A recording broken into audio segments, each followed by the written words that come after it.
We live. Let me pull myself up to see, make sure I'm going right.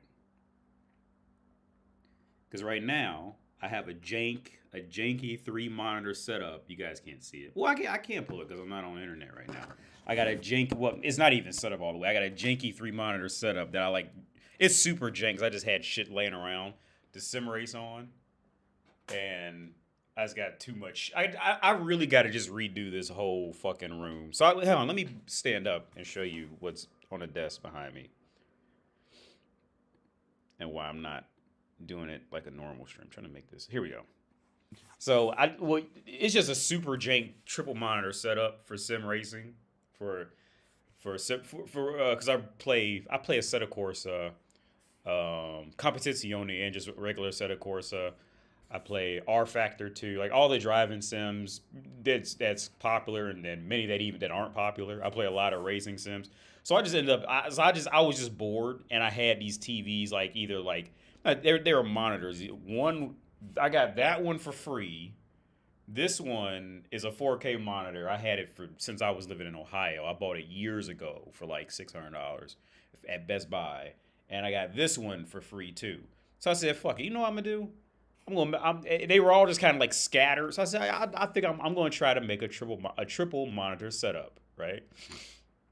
And so I got the steering wheel and pedals down there because I just take it. I just bolt it right here because me and a buddy were supposed to make a cockpit and we just never did. So I just put it like right here and just play triple monitors and racing games, flying games. I play flight simulators too, or any game that will get that ultra wide shit going. I say this ultra wide gaming. I was never a fan of ultra wide shit. I was never a fan of ultra wide gaming, right? Until I fucked around and I got bored and I was laying in the bed with my son. I said, you know what? I'm gonna hook it up and I'm gonna make a triple monitor setup, and I'm just gonna see. I'm just gonna see if I like it or not, right? Ever since then, now I can't go back to without having that the triple monitor setup is it can be essentially just an ultra wide monitor just with bezels in there. And here's the thing: the bezels don't even bother me. I don't even like the bezels don't even bother me. It's the fact that you can just see so much more. Like for me. I thought that I wouldn't like it, but now I would happily buy an ultra screen monitor, like an ultra wide computer monitor. Now, since I've tried it, I like the ultra wide better than VR because with VR you always got to go through this, putting on equipment and locking in type of shit and make sure everything's on and is it connected. You gotta edit the program, pick it up that I'm trying to do VR. Is it VR actually showing up in the headset? VR is still this super clunky process. Yeah, okay, yeah, my sound's on. So VR is like this super clunky process you always have to do. At least, well, I'm doing it with a PSVR in the PC. But it's even with that, I've heard other people have the same complaints. It's just this super clunky process that you always have to do, and then if you don't have like a see-through option, so you can see that you always got to take it off to look around again. It's always some extra complication. So I would highly, if anybody's interested in PC gaming in any kind of way, I would recommend an ultra wide monitor long before I would ever recommend a VR headset. But that's just me. Um, Now it is janky. Like I think because the only field that really entertains PC gaming on triple screens or just that ultra wide, the only games that really really really do that are mostly going to be like racing games or like any type like sim like flying or racing. Most every other game developer just doesn't care about it because people just never used it.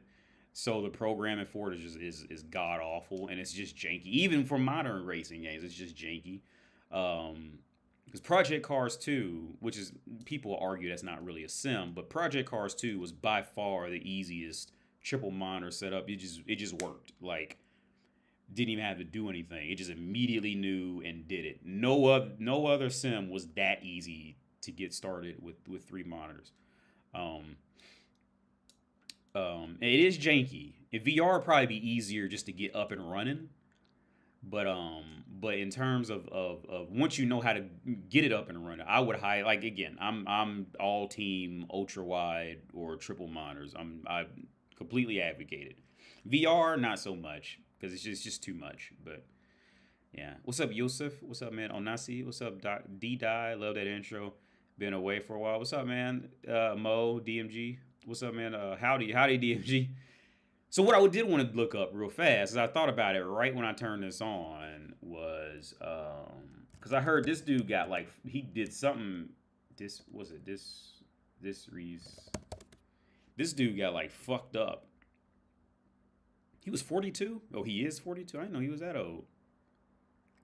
They say he was writing some. He was writing some girl, and they like canceled all this shit. Let's do, because I don't even know. I just want to read what happened. And I was thinking about it, which I usually don't even look this deep into people, but I thought this would be something good to start out with on YouTube. The allegations refer to multiple reports that the streamer, whose real name is Guy BM, was banned from Twitch in 2020 due to inappropriate messages sent to a minor through Whispers, a Twitch communication app. Okay, so let's read this. Dr. Disrespect, aka Herschel Guy Beam, was one of Twitch top streamers until he was suddenly banned in 2020 June. Now we know what happened. As confirmed, a lengthy statement from Beam himself, he sent private messages on Twitch to a minor that he says sometimes leaned too much in the direction of being inappropriate. Were there Twitch whispers? Were there Twitch whisper messages with an individual minor back in 2017? The answer is yes. There were real intentions behind these messages. The answer is, well, okay. Were there real intentions behind these messages? The answer is absolutely not. These were casual, mutual conversations that sometimes lean too much in direction of being inappropriate, but nothing more. Nothing illegal happened. No pictures were shared. No crimes were committed. I never even met the individual. Okay. The statement followed former Twitch employees explaining in social media posts and speaking to The Verge about why Twitch suddenly broke things off with the guy, which was based on messages he sent using its now removed Whispers feature. Yeah, because I heard this dude, because I always kind of knew his face, but I knew he played video games, but I don't know anything about him. And everybody's like on his nuts right now. So it says YouTube is stopping Dr. Disrespect's channel from making money. Dr. Disrespect's YouTube channel has been demonetized. In a statement to The Verge, YouTube spokesperson Nicole Bell wrote, "We have suspended monetization on Dr. Disrespect's channel for violating our creator responsibility policy." Bell also wrote that Dr. Disrespect has been suspended from YouTube's partner program following serious allegations against the creator. So let's just to skip all this babbling bullshit, let's just look up exactly what the serious allegations were.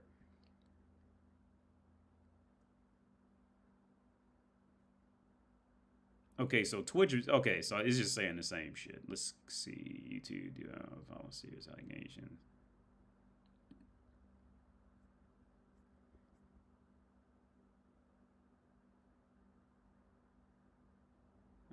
Skim through this.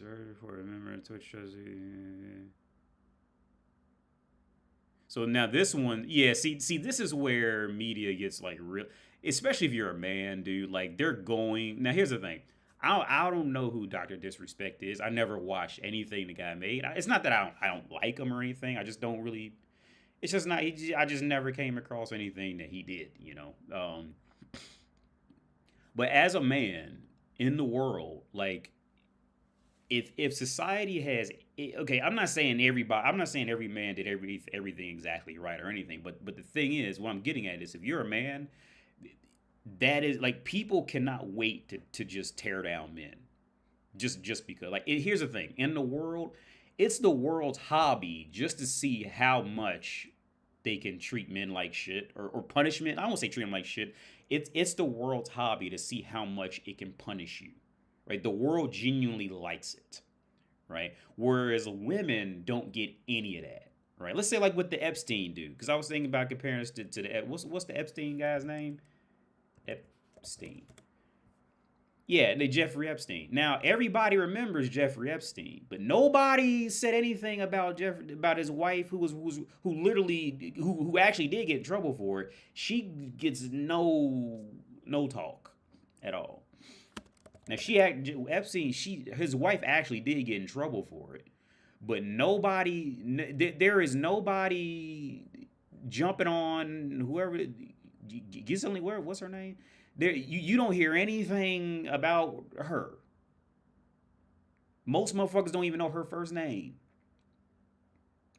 Right? Don't even know her first name. But everybody knows Jeffrey Epstein, right? It's that thing as a man, and I'm not saying Jeffrey Epstein was right. I'm not saying. Now here's the thing, because I know how media is.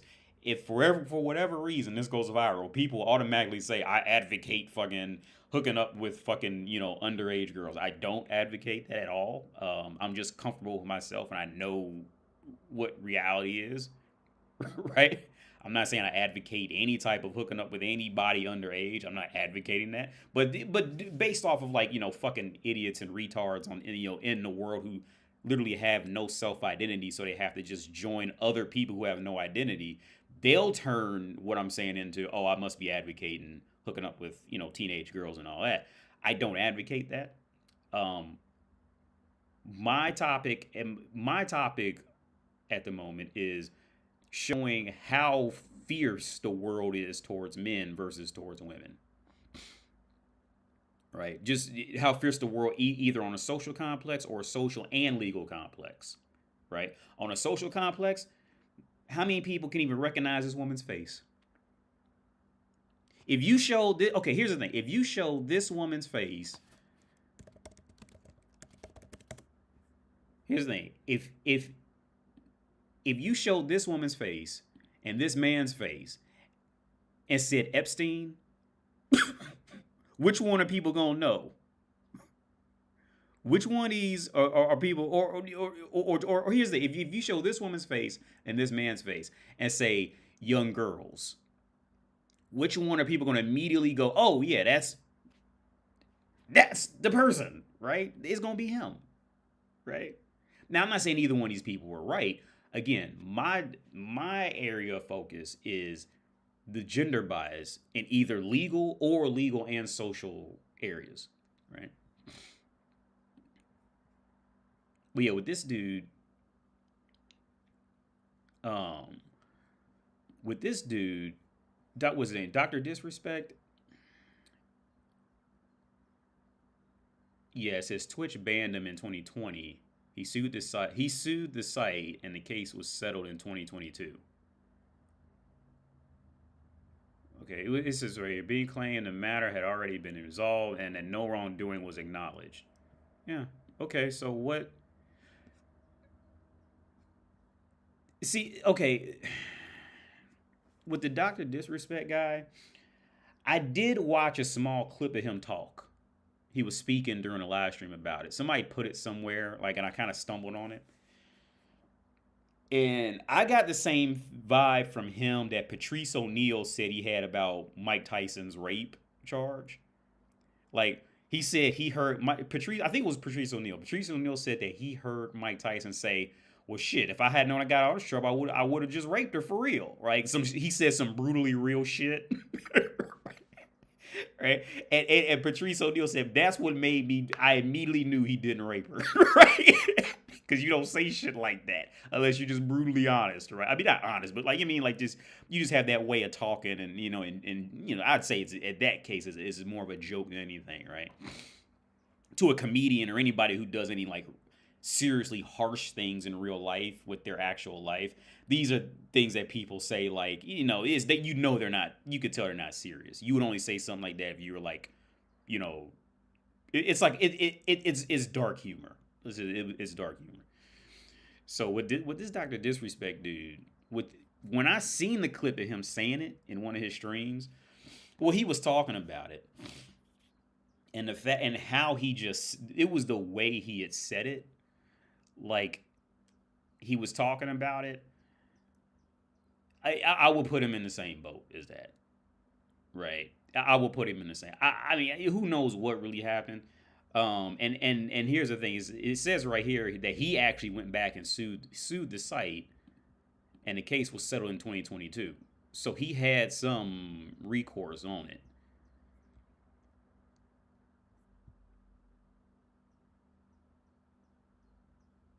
Yeah. So let's see. I mean, reported he would pay the streamer multiple.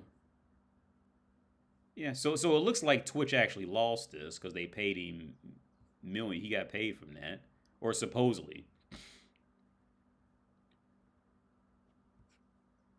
Yeah, I don't think he necessarily did any. I don't think that the guy did something wild. If anything, everything here is like the fucking Louis C.K. situation. I don't like it's in the same ballpark as Louis C.K. Right? Typical average Joes who have no life, nothing they really done with their life, or they're mad or sad about their life. These people love to just take down other people off of literal hearsay bullshit, right?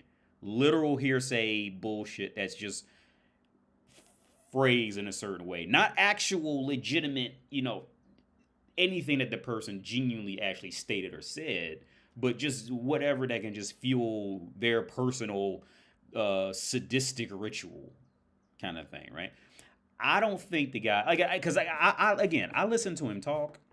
Like, even for that brief snippet I did hear him talk, I can tell no, he probably okay. If he's the type of dude, if he had done something like that, he would have just said he did something like that, right? I don't. I mean, you never know, but I don't think he did. AD, have you ever brought an escort back to your home? No, no. What's it say? Like have a relationship outside the oh no, definitely not the brothel. No, no. But by the time I made the Czech Republic, man, I was all the way. Okay, by the time I came to Czech Republic, I was when it comes to anything like sex, like I know how to use sex as strictly um, an exercise and throw it away. So here's the thing: in the brothels here, um, um, it's really a completely different world, especially if you're in North America and dealing with hookers out there. And the brothels here, the girls are they're all beautiful. Well, the majority of them, not every single one. There's always a few that's like a little off. But for the most part, the most of them, if especially going the right night, it's just beautiful. It's just a 10 after 10 after 10 every door walking down, right? And they're all sitting out in lingerie and heels or sitting down in like that chair, outside their door, just immaculate, right? Especially if you go on the right night. Now, the what I learned about here is that the girls, okay, even though they are beautiful, it's just a whole different dynamic. So the girls here, they're beautiful, but being skinny and all that is not out the norm here. It's more normal. So the girls usually are looking for somebody to live with at home. They're usually looking for somebody to go home. They usually want somebody to live with them and all that shit, like because they don't have anybody. Because here, see, in in North America, being skinny is such a rarity that no woman, if she's skinny, no woman has to go home alone in North America, right? Especially if she's just in any type of physical shape, right? Right? The entire country is her free bed and breakfast in North America, right? Because just being physically healthy is such a rarity. Being physically healthy and not being a complete stuck up cunt are is such a rarity in North America that you know, especially in the U.S. If a woman's just not fat and just can smile 2 times in a day, she's an immediate 9 at minimum, the most majority. Right. I say at minimum if she's just skinny and can smile, she's immediately a 7. As long as she's does not like has like a super flat butt, like a weird poking out stomach or something like that, she's immediately a 7.5. Right, in North America. Whereas over here, that it doesn't really you not that same woman's not going to get the same level of attention over here, because it's just going to be another one down the street, or another one next door, or another one at Starbucks, or another one at, working at McDonald's, or another one working at the fruit stand. Like you'll see that a lot more out here. So back to the brothel. The girls here, by the time they're working in a brothel, usually they're looking for men to pretty much protect them outside the brothel. Because the only reason why they go work in the brothel is to suck dick while men can protect them in there. But when they go home, they don't have a man to protect them, right? So more times than not, they usually want a guy to protect them in some way. So by the time I had come here, I had already had a good experience, a consistent experience with women from both sides, whether it's prostitutes or like regular women, right? I had enough experience to know that I was absolutely not interested in ever talking to any of these women outside of the brothel, right? I knew. I just knew. But again, I in my time period of growing up, and when I dealt with women in my life, that was during a period of financial crash, which led to Dayton, Ohio was like one of the biggest hotspots for heroin. So, and at that time, there was a lot of women who end up for real strung out on heroin, but they didn't look like it yet. They weren't all the way brought down yet. It was a really weird combination of a time. It was a time when online dating was kind of just starting to get moving. It still wasn't like adopted by the masses yet. I think everybody kind of had it, but nobody talked about it yet. This was maybe about 2015-ish, 2016-ish, I'd want to say, give or take a year or two. And in this time, especially in Dayton, Ohio, online dating, things like Instagram. I still remember one girl, the girl I used to work with in the writing center, who was beautiful. She had an Instagram, and I thought she was weird for having it. She brought it up on her computer, and she had Instagram, and I thought she was a weirdo for having Instagram. These social media apps were not full force yet, so it was just a really weird time of like, the women didn't know they could be complete cunts yet and get away with it. All the guy had to do was just keep trying, but give her space, but keep trying, kind of thing. Prostitution in that time period, if you would have said a hooker back then, even now, it depends on what country you're in, but back then where I was at in Ohio, if you even said the word prostitute, either it was thought that you were spending $10,000 on a girl, or if you were like close to the hood, you were hooking up with a crackhead, some fucked up looking crackhead type of thing, right? So it was like this weird mixture of a time. So again, by the time I was there in Dayton, Ohio, heroin had just taken off, but online dating hadn't taken off at the same level. So you had beautiful girls doing anything for $10, right? I'm talking they'd do anything. I remember I went to go pick up one girl. She had just got done. She told me what she did. She had just got done sitting in this dude's basement, and she said that she had that she needed the money to buy drugs. So she had and this guy that she doesn't really like called her over, and she went over there and I asked her, well, what did the guy want you to do? And she said, oh yeah, he wanted me just to sit on the ground and just play with my pussy while him and his friends came over and jacked off on me, right? I still remember the exact road we were driving down when she told me that. And this girl, if you seen her like in a restaurant or like you would never know. She didn't look like a strung out drug addict. She turned into one, but at the time she didn't at all. She did not look like the typical rundown. When you watch those documentaries on hookers when they're like in the streets kind of thing, she didn't look like that. Those girls look like prostitutes. By the time you see them like walking in the streets, by the time a woman is that desperate where she has to walk down the street to suck dick, that is by the time, okay, generally speaking, outside of my time period in that area, by the time a woman would end up like that without the complication of heroin hitting all-time highs, like that was like bottom feeder shit. I'm not saying like I'm not saying okay if that's somebody's thing then do. I knew a guy who particularly liked those types of women. It wasn't my thing, um,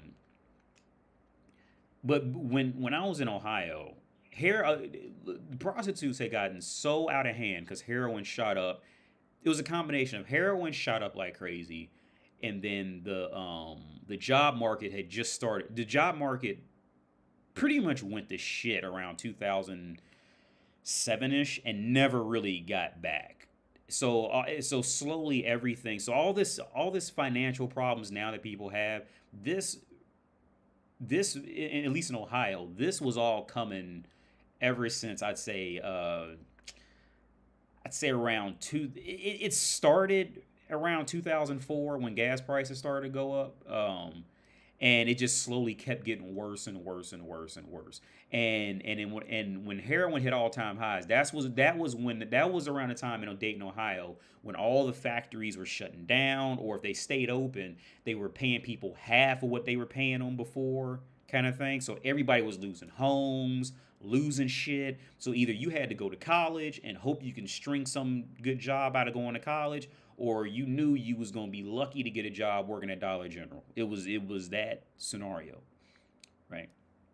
Um, so in that time, like I said, in that time period, you had all these cute girls going off to college trying to, they use it for their MRS degree, and they couldn't cut it because the cost or the schoolwork was too hard. So you had tons of girls doing that, man.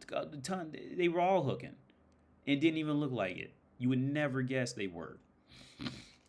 So again, back to the brothel question. No, I've never brought one home because that was a huge deviation from it. But no, I never brought one home because by the time I came here, I knew. One, I know how bad women can get once you get them home, kind of thing. And because no woman wants to be told to leave. All right, if you ever tell a woman to leave, that's when you're going to have some real problems, right? I already know not to invite a woman like that inside my living quarters. Now we go to a car or go to somebody else's house, but she's not coming to my living quarters because, again, no woman knows how to take being welcome to leave well. They can't. No woman handles rejection well at all. None, not one. Their egos are too dense for that. So I know not to do. Like I know it's not worth to me. It's not worth the risk. I'm not saying every woman's going to throw a wild situation. I had a few who threw wild situations for me to get them out, kind of thing. But to me, it's just not worth it. It's not worth it.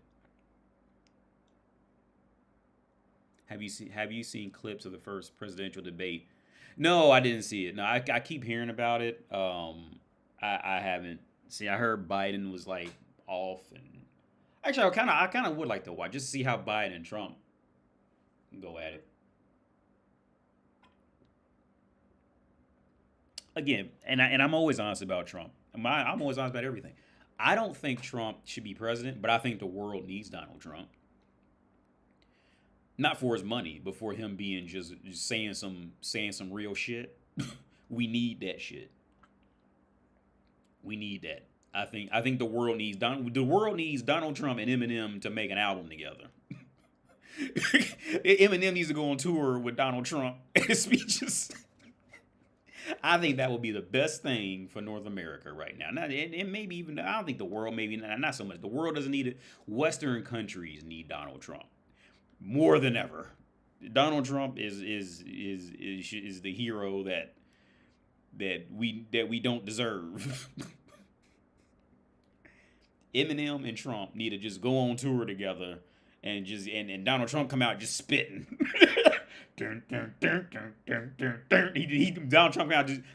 Trump just come out and just do the beatboxing like Eminem just starts rapping "Lose Yourself." I'd watch that shit. I will tune in on the dot to watch that. For real. I don't think Trump should be president because like with the Dr. Disrespect guy, there's too many dumb motherfuckers who don't know how to hear what the motherfucker is really saying behind anything, right? And they'll twist it into him being a pedophile or some shit like that, right? There's too many dumb motherfuckers who will just follow other dumb motherfuckers and will do something severely stupid. And that was my first argument about Donald Trump since he first ran for president. I was speaking to a friend of mine. His name was John. We were in his attic. I was strumming he had a classical 6-string guitar, and he was on his computer. And he's always been a strong Trump supporter from the start, right? And I've always had the same argument since then. And this is when Trump just started to run, and it was actually becoming realistic. He might last for a while. I told him back then. I said I like Donald Trump as relatively speaking as a person, but I don't think he's a good person to be in a position of power like that, because people are going to read too deep into what he's saying, and next thing you know, churches are going to get bombed because they were Mexican churches. And then they're going to ask the person, well, why'd you shoot up the church or bomb the place? And their answer is going to see, and their answer is always going to involve, well, Donald Trump didn't want him anyway, right? It's going to be some shit like that. That's why I don't think Donald Trump should be president. And I still think that. I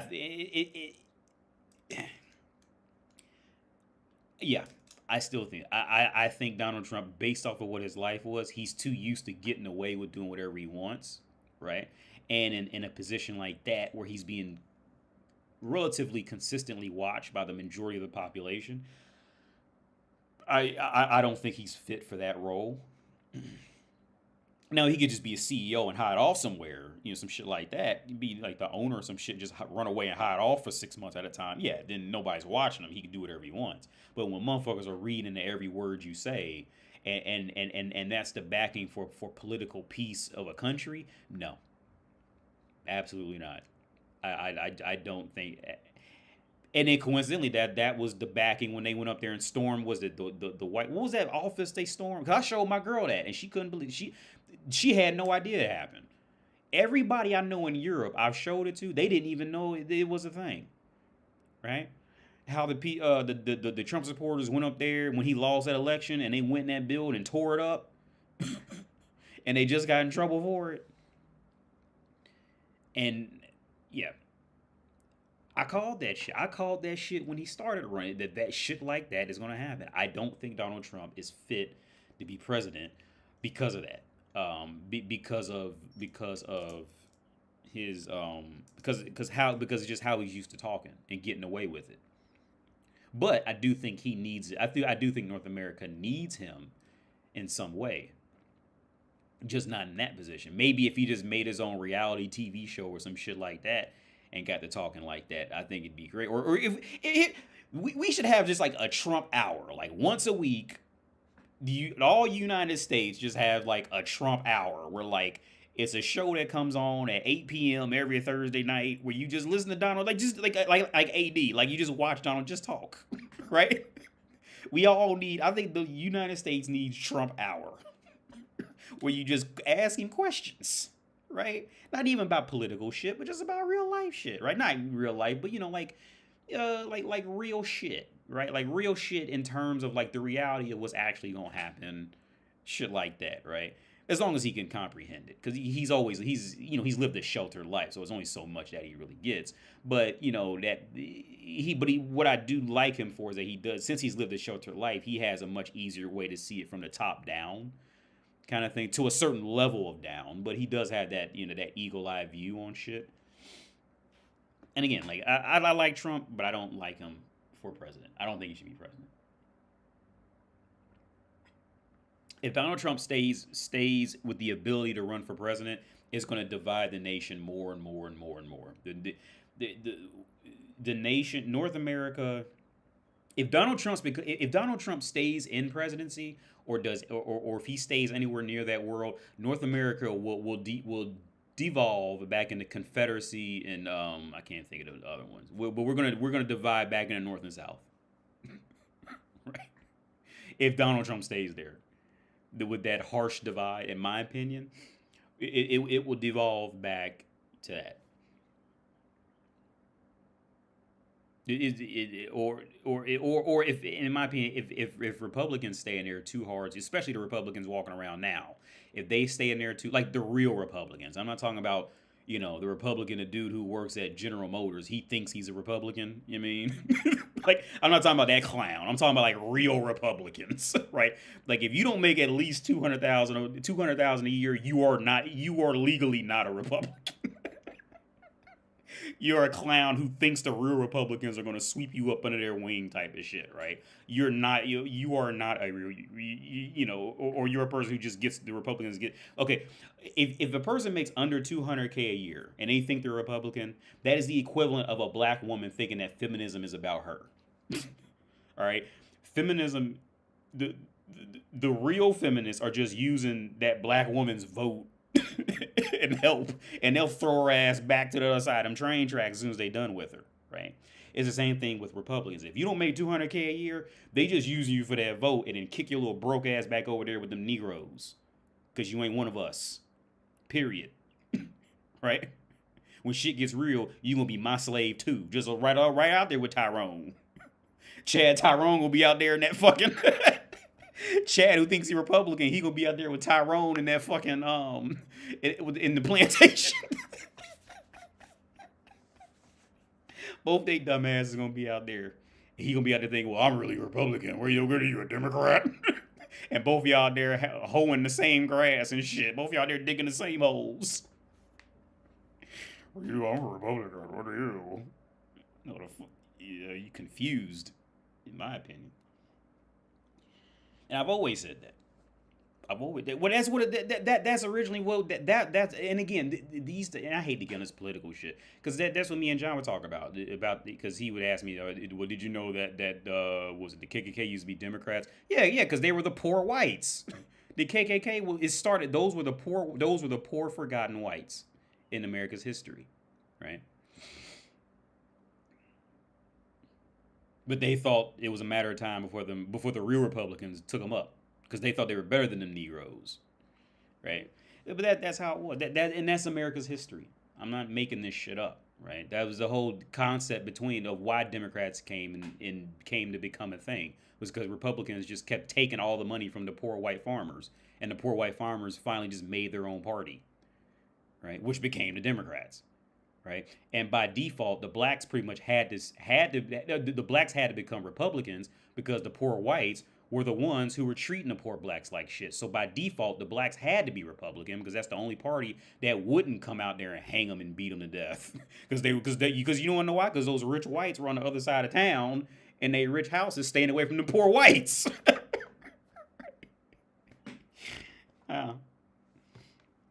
Honestly, if Trump was president or not, shit wouldn't really change. He wouldn't be able to reduce effects of inflation. Oh yeah, Simon, I agree with inflation, man. It's inevitable. I think at that point, presidents are just now.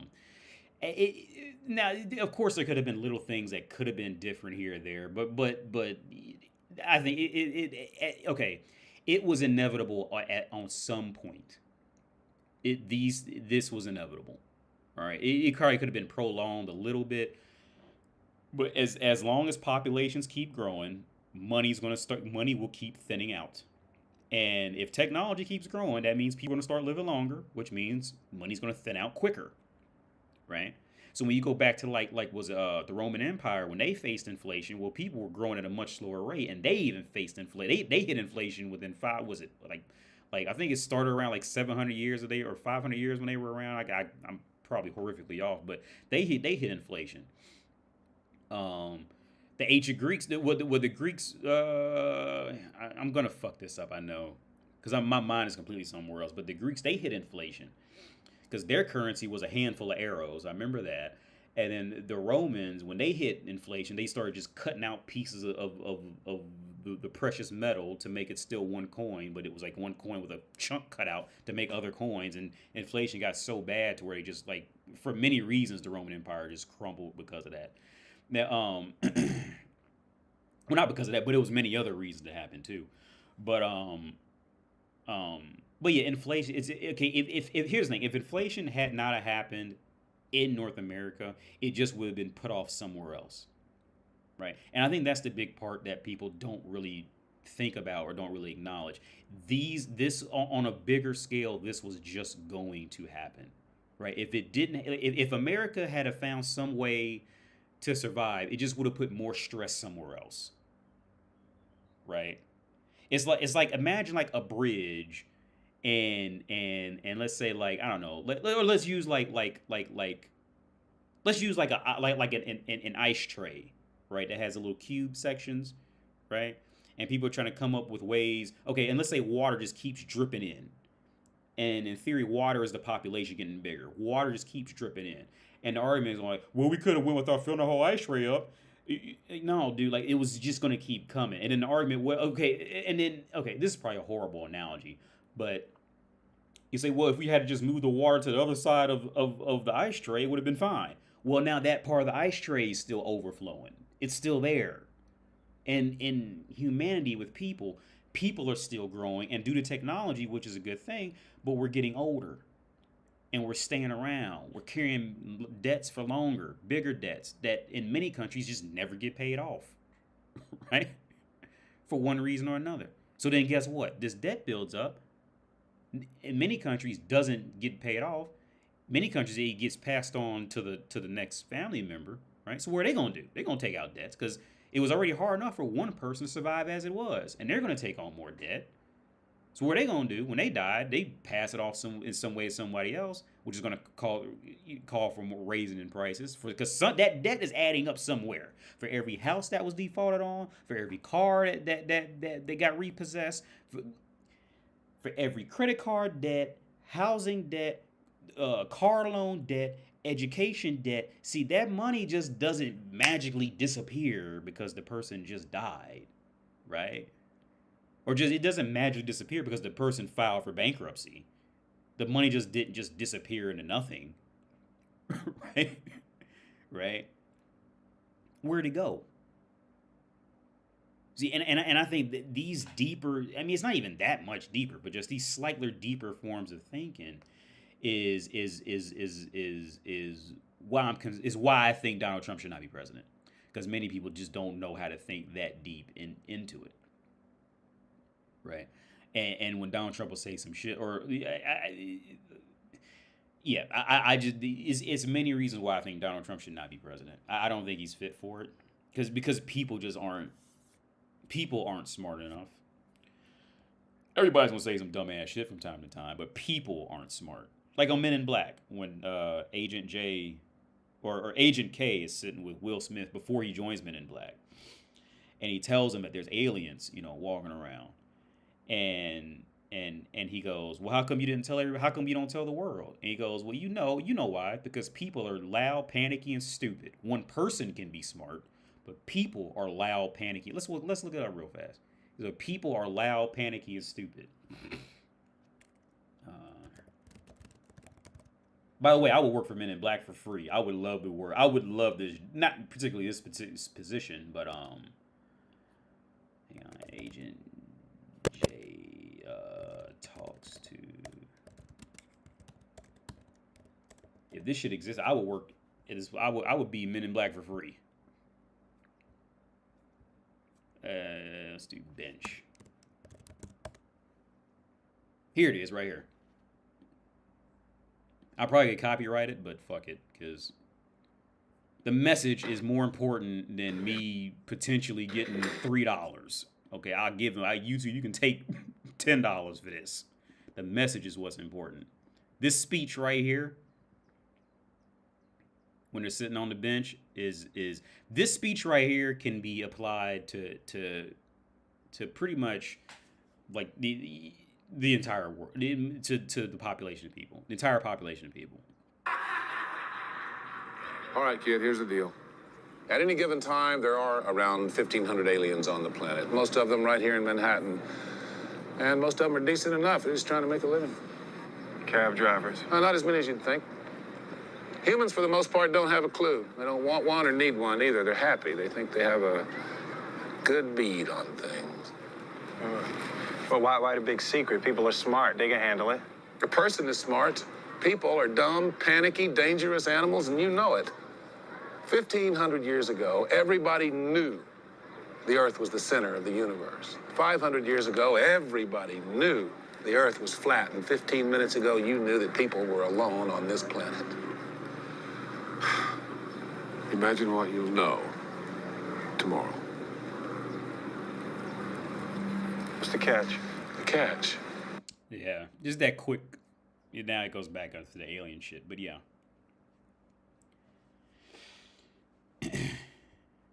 But yeah, I think that when it comes to these realities about what's about money and shit, like it's shocking like how little like people don't know or even give thought to. Like I said a while back, when it comes to money, let's say like people like a big thing for a while. I haven't seen anything about it on the internet lately, but a big thing for a while was everybody was on this whole like no debt, credit score, right?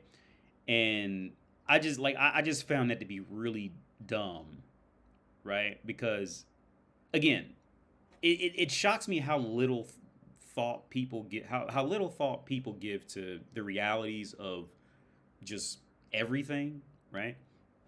And I had to tell my girl stories about her own country and most people don't know this about their own countries. Most people don't even have an awareness on their own countries, the reality of their situation. So I have a book somewhere around here about Czech Republic's financial past, right?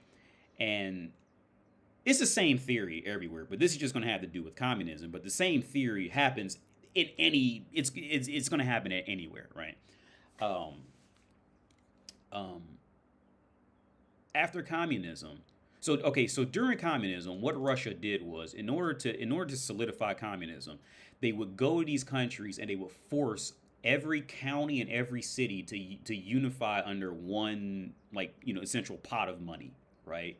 Instead of like they all break off and they had, like Hamilton County has its own pot of money, Coleraine Township has this own part of money.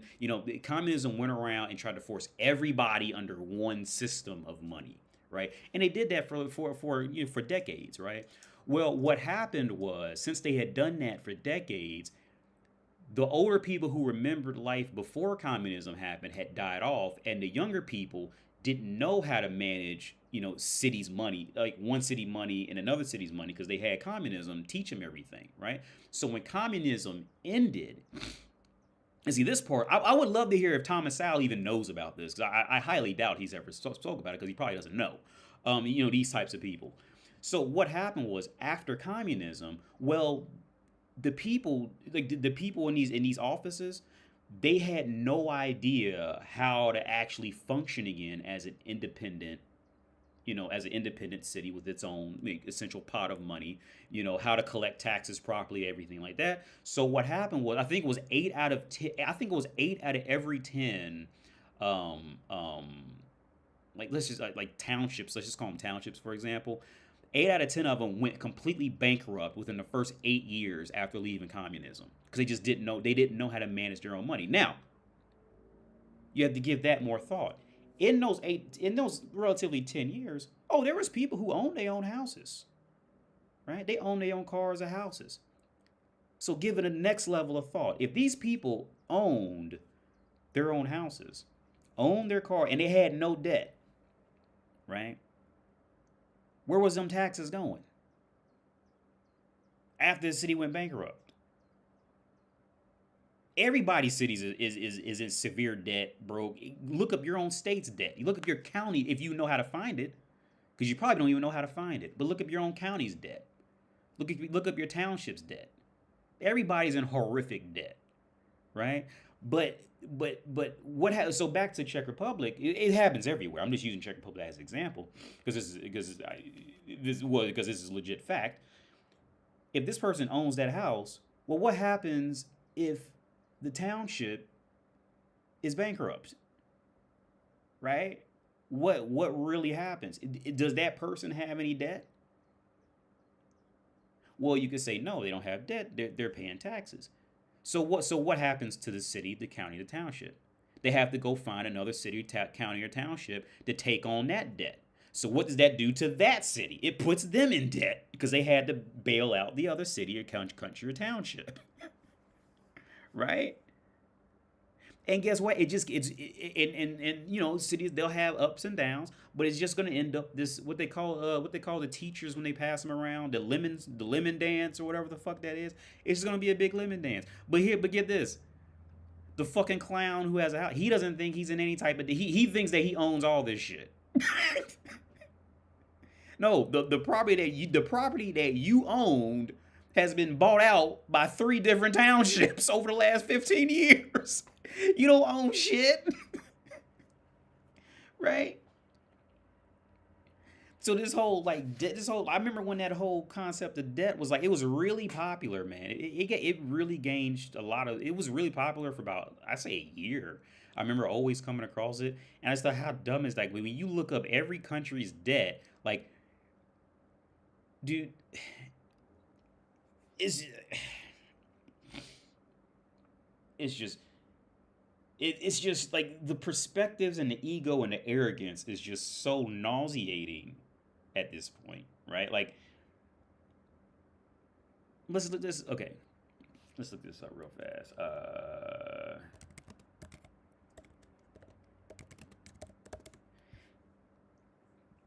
Your country, if you're in America,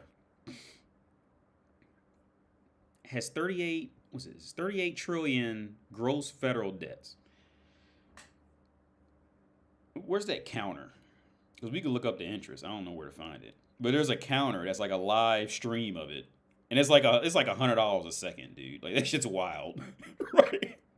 I can't find it now. But so when I talk to my dad, I would tell him this. I'm not saying he agrees or disagrees, but we would talk about it, and I would tell him, okay,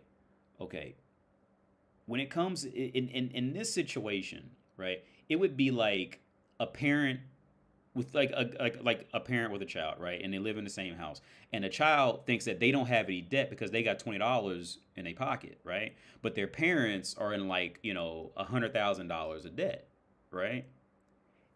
Does that kid, and at the same time, the kid doesn't technically have his own land or anything, because your land is not yours in North America, or anywhere. Your land is not yours. Let's just make that clear right now. Even though you think you paid for it, it's not yours.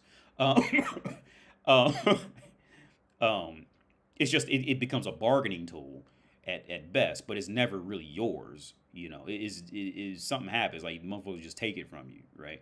It's never truly yours. But again, so let's use the analogy. What, like, for somebody who claims that they don't have any debt and they're like, you know, blah, blah, blah, blah, right? Unless you have enough money to buy a country, you're in debt. Okay? And to use it as an example, imagine, like me and my son, right? Let's say I have, like, you know, $100,000 in debt, you know, and I got to keep looking for bailouts and credit cards to survive, right?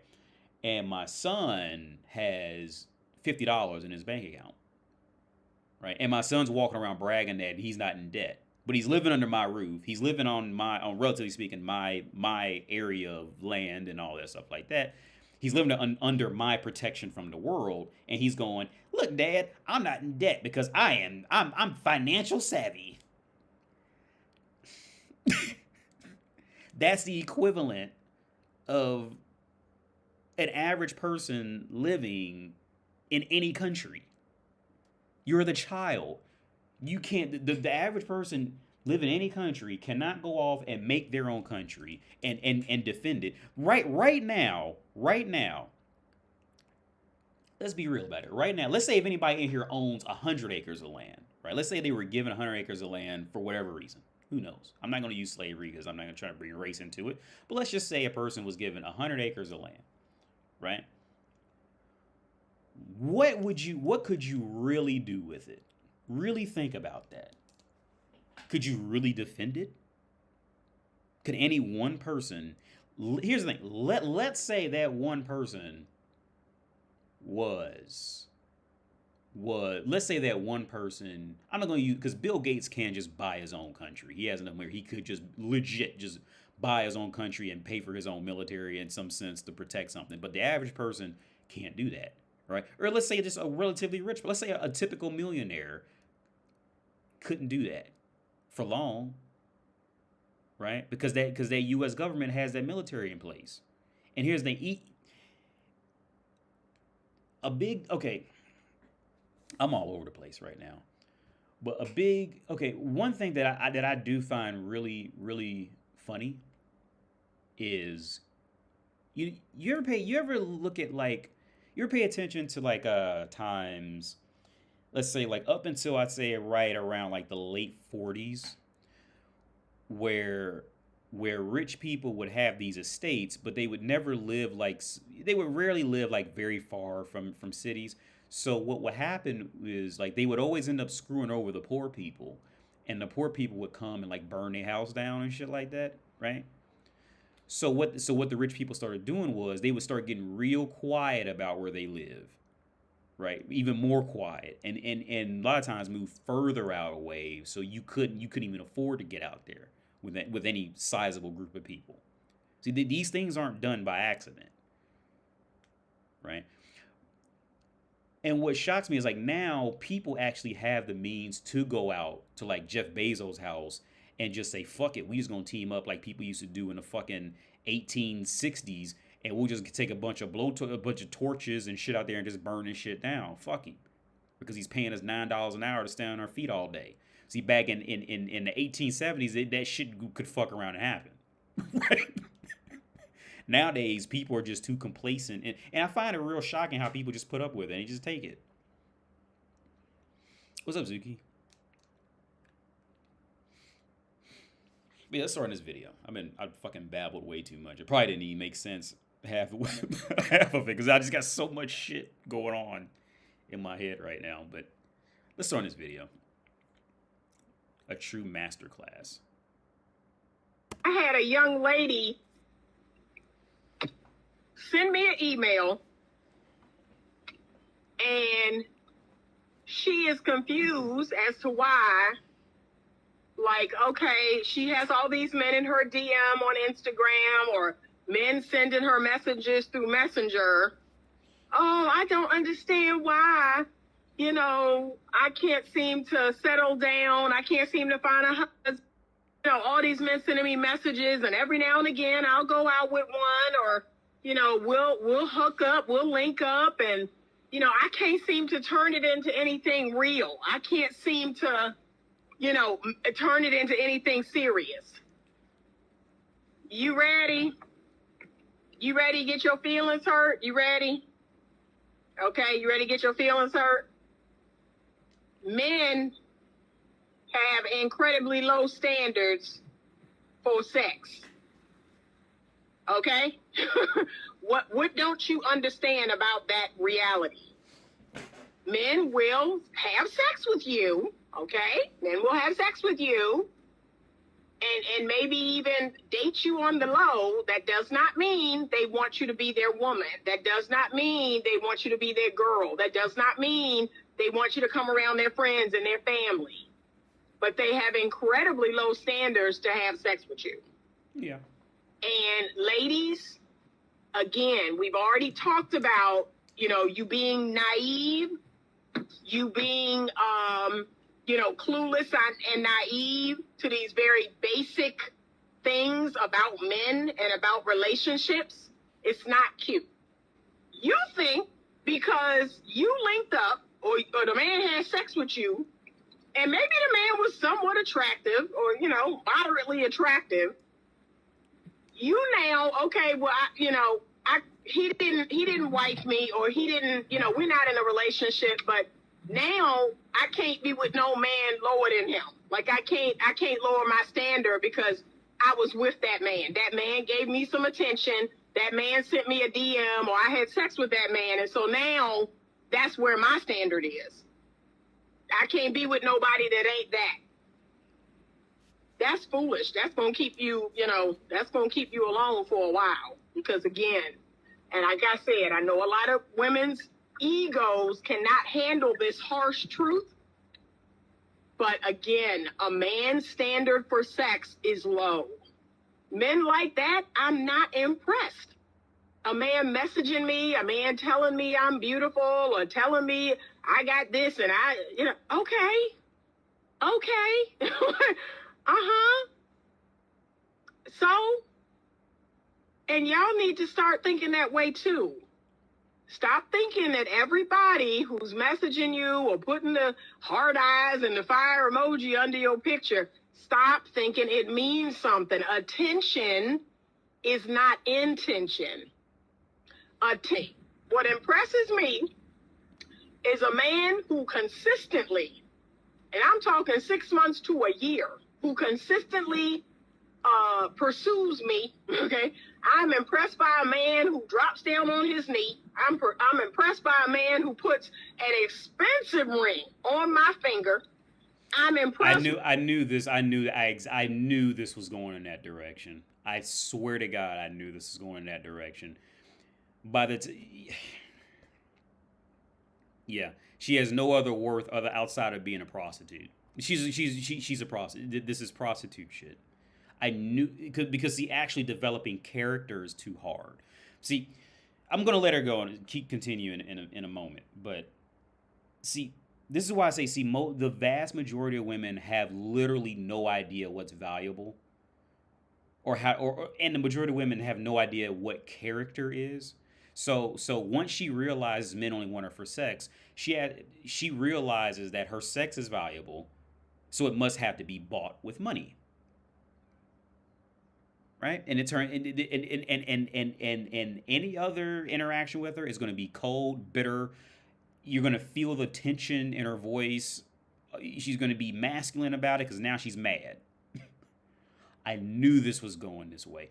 It was going to be like an interesting conversation. Tell me about some interesting hobby, or tell me about it. Or I like to invite somebody into my hobby. That is, see, you ever notice how women don't have hobbies? Most women don't have, genuinely interesting hobbies. The majority don't. You'll find some here or there, but most of them can't talk about biology or chemistry or or botany or anything like that. And most women don't care. Like women are searching for tangible value, which inevitably is going to lead to them becoming just glorified prostitutes. That's why I always say to be a woman is to be prostitute for the vast majority. To be woman is to be prostitute. And I say for the vast majority outside of that, the women know that, so they try to figure out how to talk without sounding like a prostitute. Right? I knew this was going to go that way. I'm impressed by an expensive ring, or I'm impressed by this. And she'd be impressed by the view that I wake up to outside my fucking window. Look, dude, I was talking to my girl in the kitchen, right, a few days ago. And I said, look, like, my life sounds fun and interesting, but in reality, like my life is uncomfortable yet interesting in its own way, right? Because every day I wake up in a foreign country where I don't understand the language, with a son who doesn't speak English, and I have a view outside of Prague of a whole city capital outside my window every goddamn day. And I continuously talk to the United States military to say, fuck you, you're wrong. And which I just won one major battle, by the way, for those of you who even care about it. Because they were just doing illegal shit. And I finally got them to admit they were fucking up, and they fixed that. And I did it without an attorney, by the way. I did it all by myself. I'm proud. But my daily, everyday life is either a mixture of one person's vacation or another person, or has vastly more character than the last 10 years of like this woman's life. Every day, I literally wake up in this shit, right?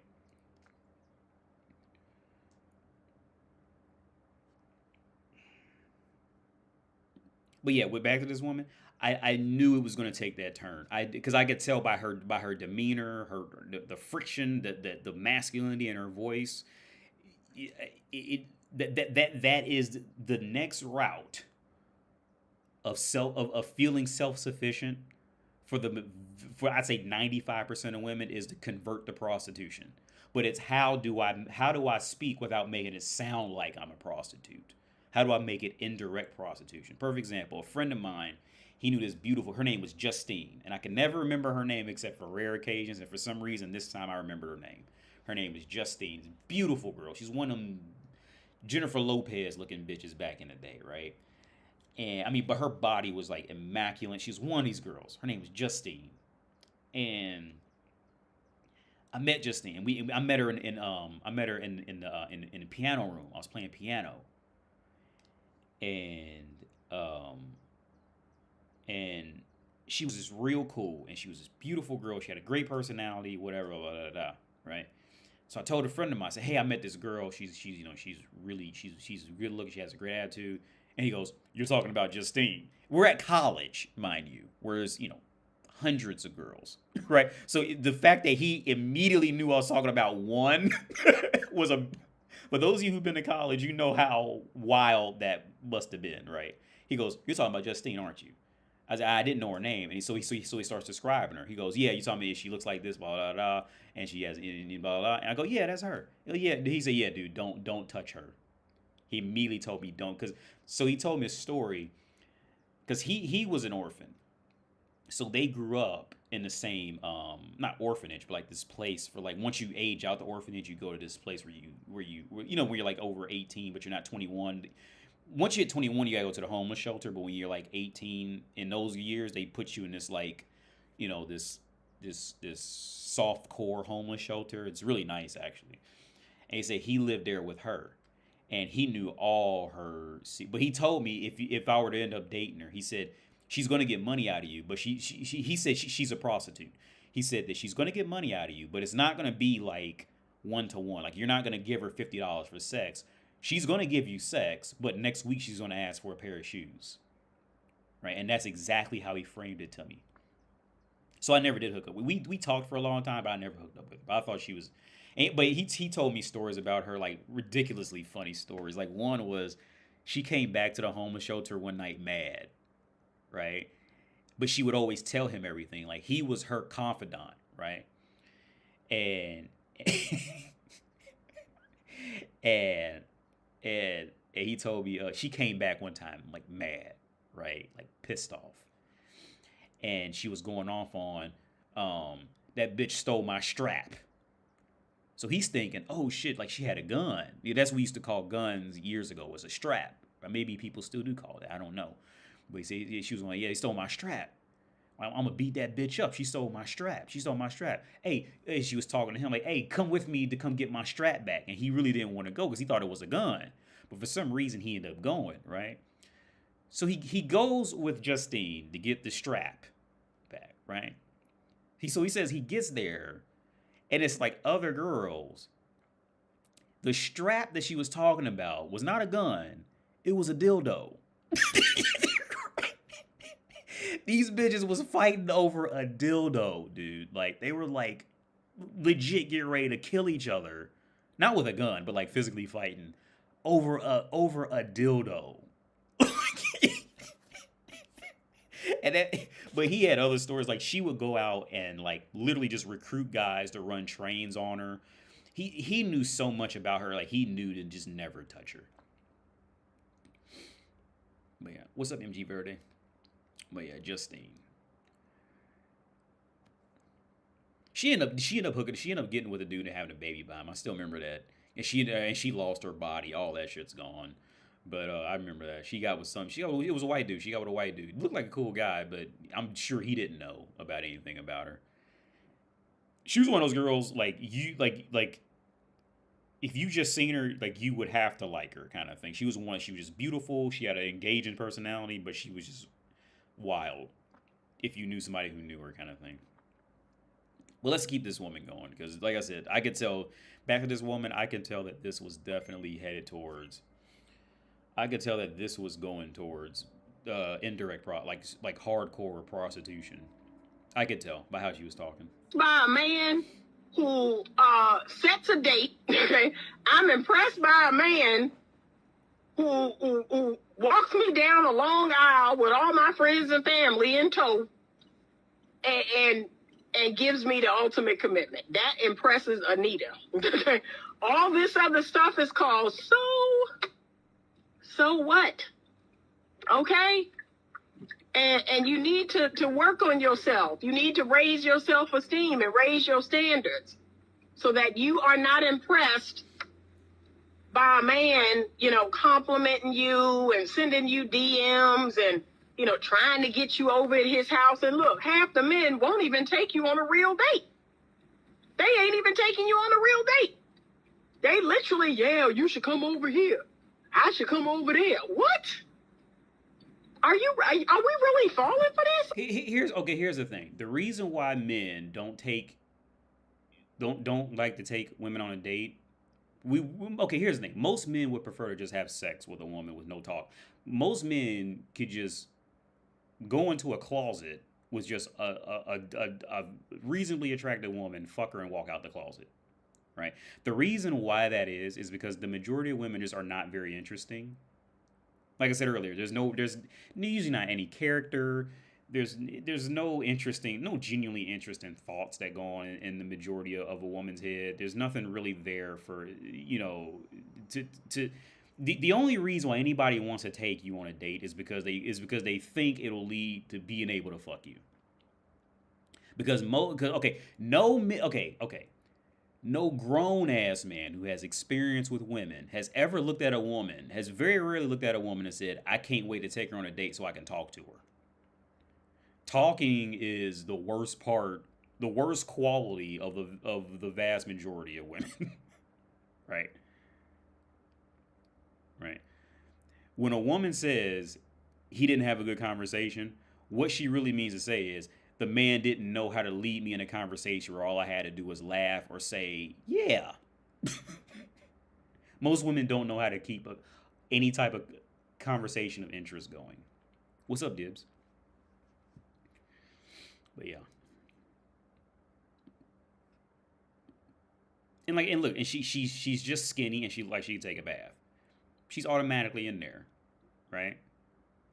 Now, and see, this woman, she's I could look at her arm and tell that maybe her belly's poking out. I don't know, but based off her arms, I could tell she's probably in decent shape, right? So that is literally the prerequisite for a man to even want to sit down at a table with you. Let's be very clear. It was not about your personality.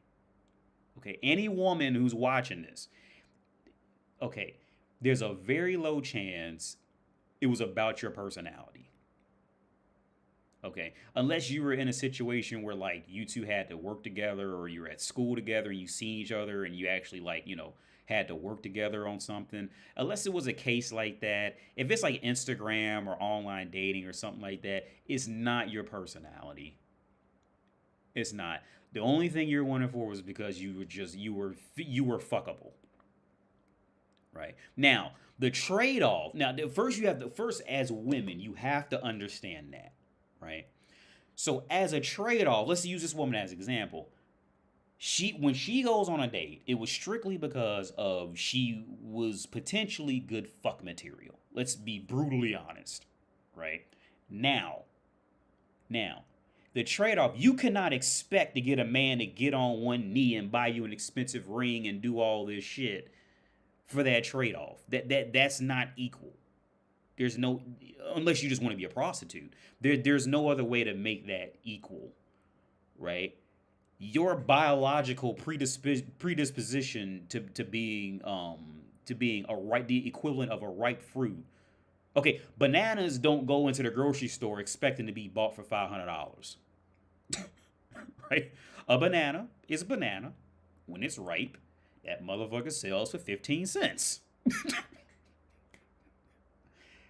That apple or that orange or grapes or mango, that motherfucker will come in there and it said, why does that fruit sell? Because it's ripe, it's plump, it's right, it looks edible, and it sells for a reasonable price. Right? Now you go and you start throwing mangoes in there for $500, yeah, the mango's gonna start sitting on that shelf and rotting, like a lot of women are. Right? Because you asking too much because you done fucked around and thought, see, that ripe mango got to looking at other ripe mangoes and going, I'm a better ripe mango than that one. I think I should sell for more money. Right?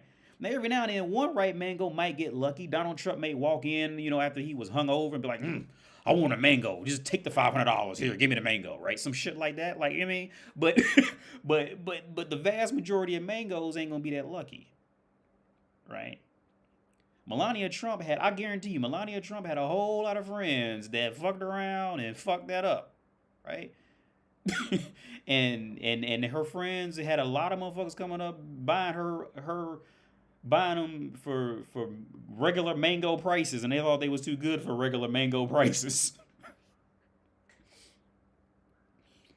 A lot of dudes convince themselves their girl's actually interesting. Yeah, yeah, I agree. Mo- yeah, the vast majority of women. And I told this, I shared this cheat code for women a long time ago. And my channel is nowhere near the size that it used to be. And it was never a huge channel, but it was much bigger probably a couple years ago. Probably due to COVID or something, I don't know. But the cheat code for women in online dating, right? If a woman wants to get, if a woman wants to really stand out, right? If she really wants to stand out, you got to say some nerd shit, dude. Trying to be sexy is going to get you sex related shit.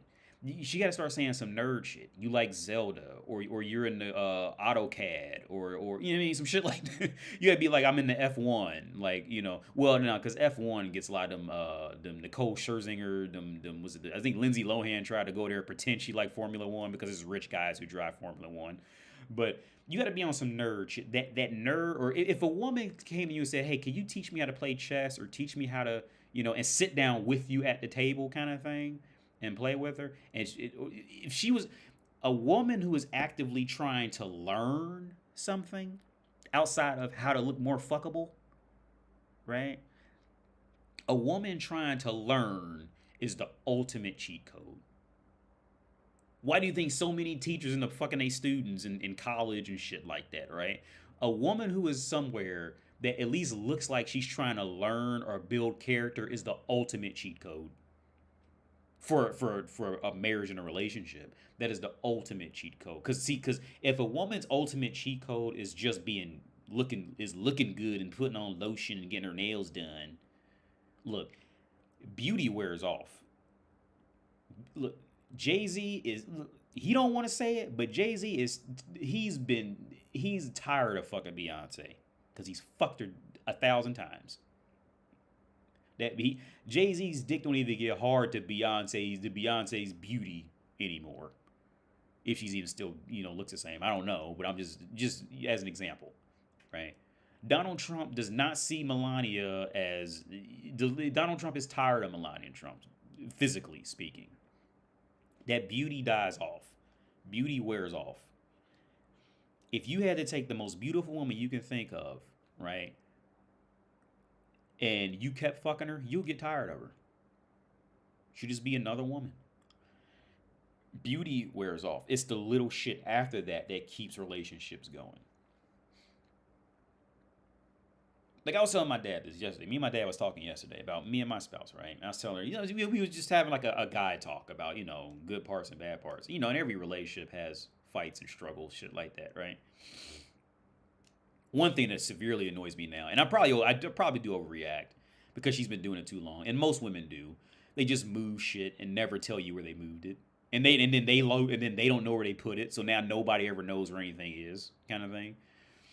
And I probably am overreacting now because she's been doing it for years. And now I'm just fucking like pissed. As soon as I can't find something, I lose my shit. Not yelling, but I'm like, you know, I very rarely yelled at her, but if ever. But I just get like super fucking, and she can like, you know, she can tell I'm just like super mad kind of thing because she'll move something and then forget where she moved it. So now we don't know where it is. Nobody knows where it is. And then you gotta go out and buy another one, kind of thing. But with that being said, I told my dad, now on the other side, like, her benefits are indisposable, right? And because she'll be watching, she's probably watching a live stream now. So she probably just heard that and went, "Oh, I'm so mad," right? Because she'll only, you know, women, they only focus on, like, you know, if they're not first or last, they only focus on the bad parts. But I told my dad her benefits are indisposable. The good parts of her are indisposable. She doesn't go out. She doesn't go to bars or clubs. When, you know, she comes straight here. If I ever asked her to cook something because she just cooks it better than I do, she's never told me no. Like, because I told him an example. Actually, the day before that, I told him we were just at the grocery store. we all went to the grocery store, and I wasn't even planning on buying chicken, but I seen chicken was on sale again, so I asked her if she could. Hey, I said, hey, if I buy this chicken, can you cook it how you always cook it? Yeah. No fight, no argument, nothing. She's yeah. Right. She cleans. She does the dishes. She does laundry. She now I don't tell her to do the laundry or mop the floor or clean up toys. I don't tell her to do it. She just does it, right? So like I said, but the more important part for me is that she doesn't go out to bars and she doesn't go to clubs. If a woman just doesn't do those two things, to me that's a huge green flag, right? It's not a total green flag, but it's a huge thing. And like I told my dad, I said the benefit. Okay, her parts of her are just I say indisposable. Like to find someone who's like that, like I wouldn't need, like I wouldn't want to have to go out there and try to find another woman like that, and can stay like that for years. I wouldn't want. I mean, I would do it if I had to. Like if she pushed me to do it, or like something happened, she died or something like that, I would have to do it. But like I wouldn't choose to go out there and find another woman who has all her good qualities. I would no. I'd just rather just put up with her moving shit and me, make my blood pressure rising because I'm fucking pissed.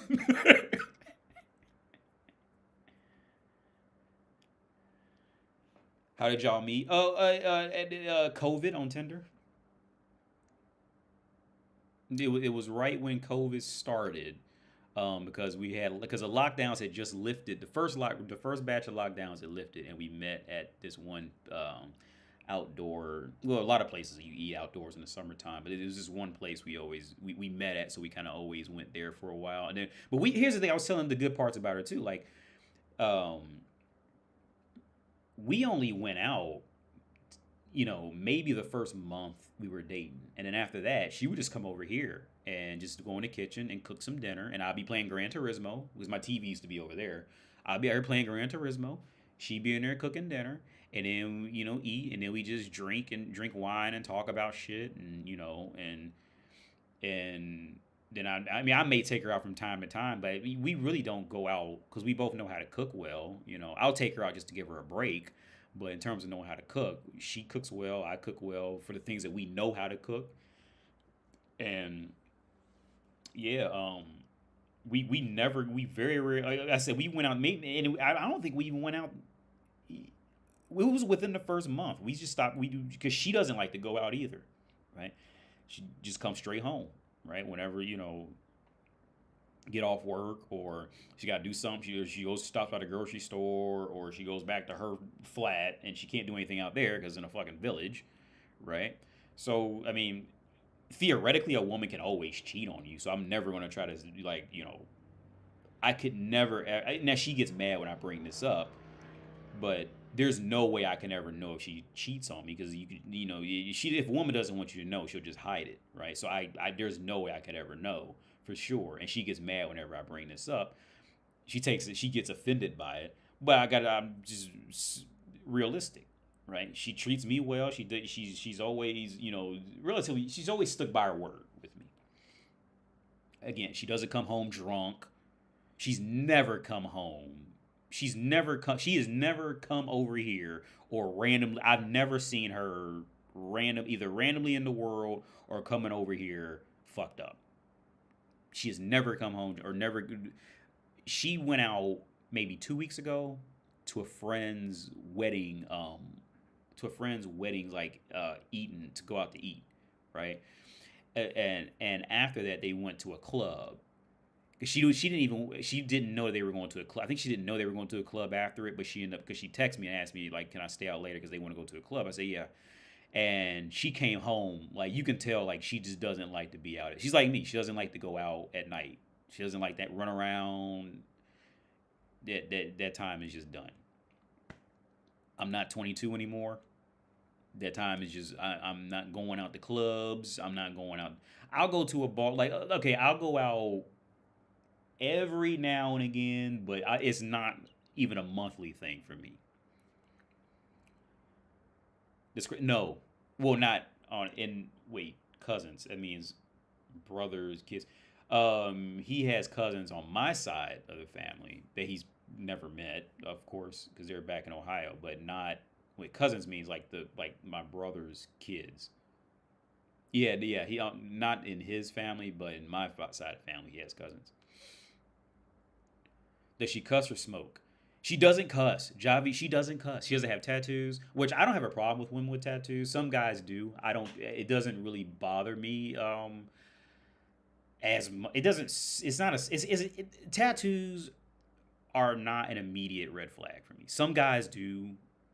Um, Say that. I think entrepreneurs in cars is. I want to say he was one of the guys who kind of on that. He doesn't like if a woman has tattoos, or was it Rolo Tomas? He was one of those guys who were on. I'm not certain which one, but or even if it was one of those two. But some guys immediately just like don't want a woman with like tattoos. Tattoos themselves don't bother me. Now she doesn't have tattoos. She doesn't cuss. She does. She smokes these heat things. They don't smell. You know those fucking them it's like a machine vape. It's like it's not vaping, but it's like it's something like that. She does smoke, but she doesn't even smoke that a lot. She's like my uncle with that. Like my uncle smoked, and I never knew he smoked. He never smelled, and he smoked. My uncle, my gay uncle, he smoked cigarettes.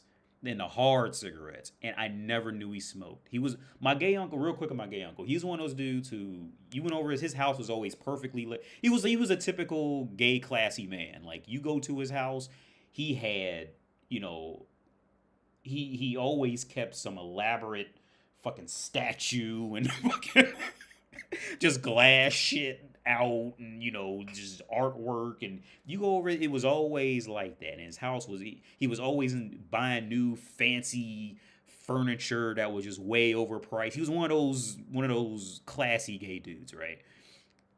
um and I remember one time I went to use a bathroom and I opened the toilet and there was a cigarette in the toilet. I said, Tower, you smoke cigarettes? He goes, oh yeah, I smoke them from time to time, right? Dude, I let me tell you, I never smelled cigarette smoke, and after that, I think he did kind of smoke around me a couple of times, but I never ever smelled cigarette smoke on him ever.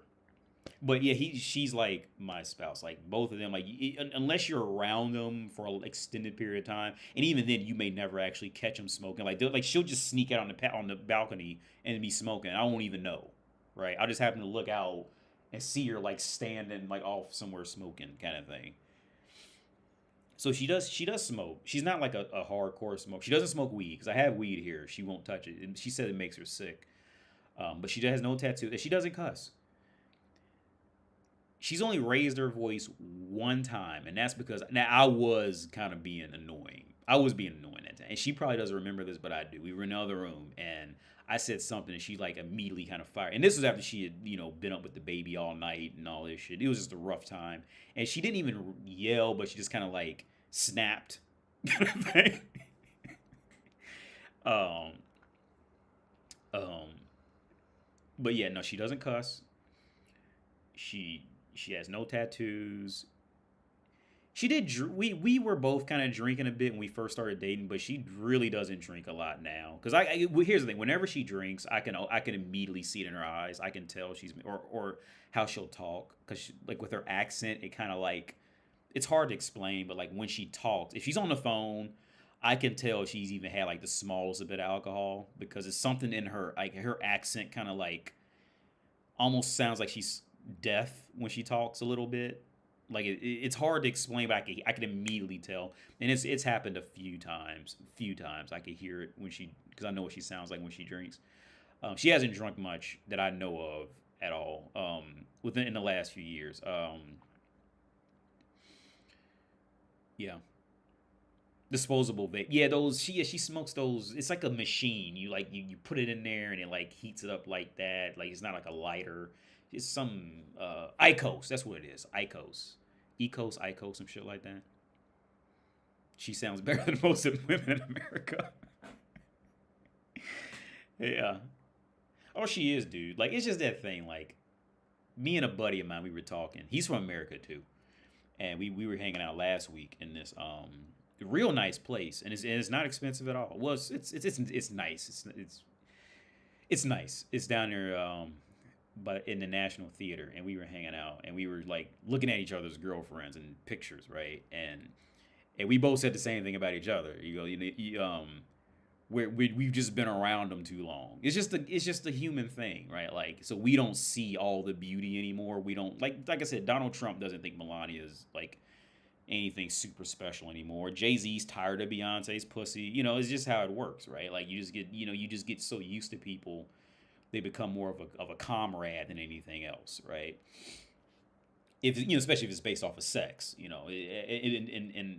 lust and all that, the lust dies off. And it's now you're just like more comrades than anything. But we were saying the same because his wife is like next level hot. But he's just like, look, he's just like, I don't care anymore. Like he's like, yeah, I could tell more about his lifestyle, but I think that's a bit. I don't want to put his business on the street, and two, it is a bit wild. So I'm not gonna share that part of his life. He wouldn't. I'm sure he probably wouldn't care how he talks, but I just don't feel comfortable sharing his life on YouTube. But yeah, he doesn't care anymore.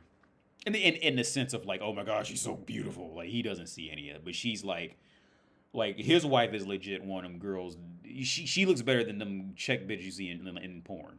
She's like out of those girls' leagues. She's like, I met her at least one time because we're always drinking. I can't remember if she came by another time, but she speaks fluent English. She speaks better English than my girl, actually. She's more snappy with her responses. But yeah. Oh yeah, back to this woman. What's this? Yeah, this shit. I feel so sorry for you guys in the U.S., man. I really do. I feel sorry for you guys stuck in that out there. Just that climate. Or even guys out there in the UK. Like based off of the combinations of situations, I'm sure it's not too different out there. Pretty much any richer country is going to have some form of this, and I feel sorry for guys in richer countries. Unless there's some weird dynamic going on, it's generally going to be some form of this out there. And I really do. And I'm not saying that to sound like a snob. Like I seriously do. Like when I talk to my dad and like I tell her about, because he's met her. He came over here and my dad flew here when my son was born. So they've met each other. And so this might be a wild story for guys in America. She gave birth like maybe 3 or 4 days after he got here.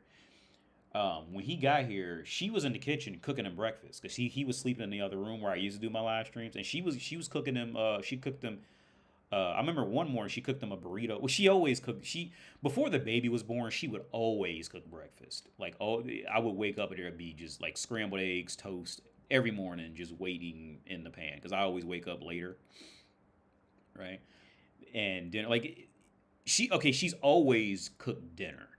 Or she'll bring something home if she's just too tired. There's been very few occasions where I had to go create food. Right now, I've chosen to create food for her. Like I've made her homemade butter, homemade pancakes, I've made her homemade bread, homemade cookies, homemade cakes. Not cakes, but I've made her these things because I wanted to. Right, but I've never had to go in there and create food to survive, to just eat. Now, before the baby was born, she would always be in there cooking dinner. Now, I think the real reason why now she probably stopped doing it is because she does care more about my sleep than I kind of want her to. Like, for example, like if I like, there's been a couple times where she said I was snoring. I said, yo, if I was snoring, wake me up so I can go to the other room so you can get sleep. But she just doesn't want to wake me up, right? So, So when the baby, so many times she'll just sleep in the bed with the baby. So I'll just sleep in the other room. Now I don't mind sleeping in the bed with all of us there, but she doesn't like it, right? So I'll just go to the other room so she can sleep with the baby. Well, the other room is closer to the closer to the stove, and then he's so loud, he's gonna come in there and wake me up, just to show me a train or some shit like that, and then run away. You know what I mean? So she doesn't want me to be woken up, so she'll just stay over here with him until I wake up. So, and I think that's why she pretty much stopped cooking. I stopped waking up to breakfast, but dinner, okay, making food has never been. If I ever asked her to stop and get me a beer somewhere and bring it home, or so, these things have never been issues. Never. Not. I can't think of one time. I cannot think of one time it has ever been an issue with food, drink, keeping things clean. None of that. Because I don't make the bed. My bed's not made now. I never make my bed. You can see my bed right here. I never make my bed, right? Because she's not here right now. Now, I guarantee you. She comes over, okay, because she'll be over here tomorrow. She's going to see that, and the first thing she's going to do is she's going to come in here and she's going to make the bed. Right? I guarantee. Because I don't make the bed. It's something I've never done. People say that it's the most important part of starting your day. My dad even, I always make my bed. I don't make my bed. I've never, okay, there was a stretch of time where I did. Because I was dating I told my dad this story. I was dating an Asian girl, and she had a method that worked. She kept her bed made, and she kept like a spare blanket on top of the bed to actually sleep under. So that way, if people came over, she could just hurry up, just throw the top of the blanket off to the side, and her bed just appears to be made, right? Something like that. And I did do that for years, and that did work. But the way the bed, the covers are made here doesn't really work as fluidly. So I just stopped doing it. But yeah, I don't make my bed. The things I don't do is dust and make the. I have a hard time keeping up with dusting and making the bed. Those are two things I just severely struggle with. Yeah. I can keep up with pretty much everything else but dusting. And dusting, number one, and then number two, making a bed. And I never even noticed, because in America, I was telling her, like in America, we have our most places are going to have carpet in North America, and our carpet is much thicker in North America. And I think that's what kind of keeps a lot of the dust down, because I never noticed how much dust could be a thing until I moved to Europe. And most every floor here is either going to be hard floors, like linoleum or wood, or it's going to be this, like my carpet here is thin. Like there's no cushion to it at all. And I think that's what keeps like dust like always like floating around. So maybe like the carpet's not just like absorbing the dust or something. I don't know. Or not sticking in the carpet as much. Because in America, I never had this. I remember when I first got to Europe, and I just seen so much dust by my computer desk all the time. I'm like, where is this shit coming from? And I think it was the carpets. I think it was the carpets in America that did it. I'm stuck in North America. In Canada, it sucks, man. I have to get a bachelor's degree to teach English to leave here.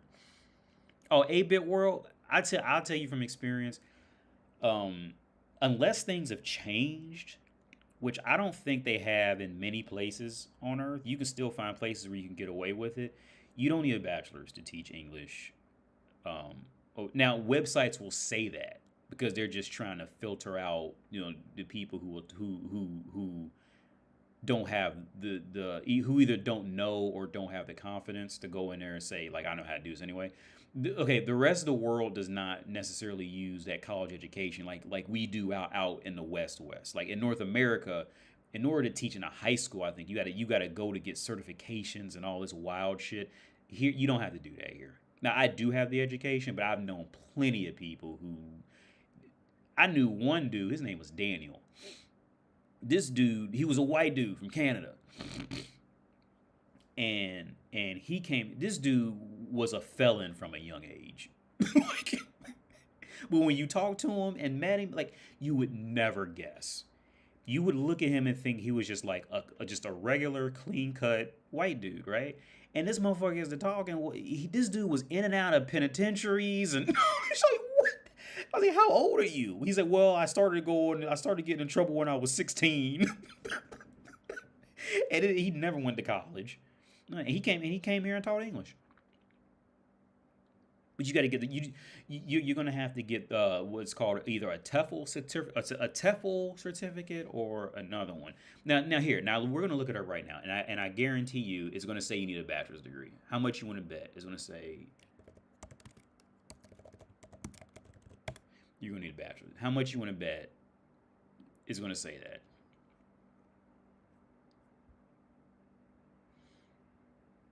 So here's the thing: people over here know that TEFL, okay, especially Europe doesn't pay well for TEFL though, for English speakers, unless you get into the right area.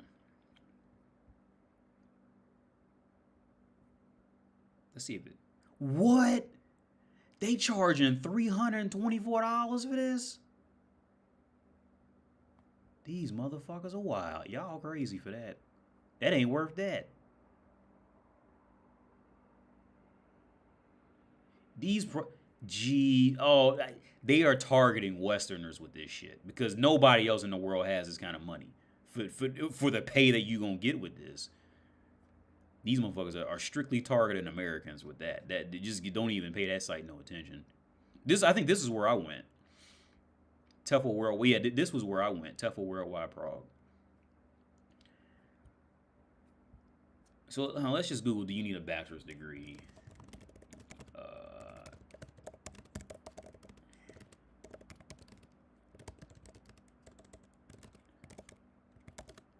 Let's Google this. Oh yeah. See, this is right here. Yeah, you see that in blue? Yeah, you do not need professional teaching experience, a teaching license, a degree in education, or even a college degree to teach English abroad. Yeah. Let me turn this light on.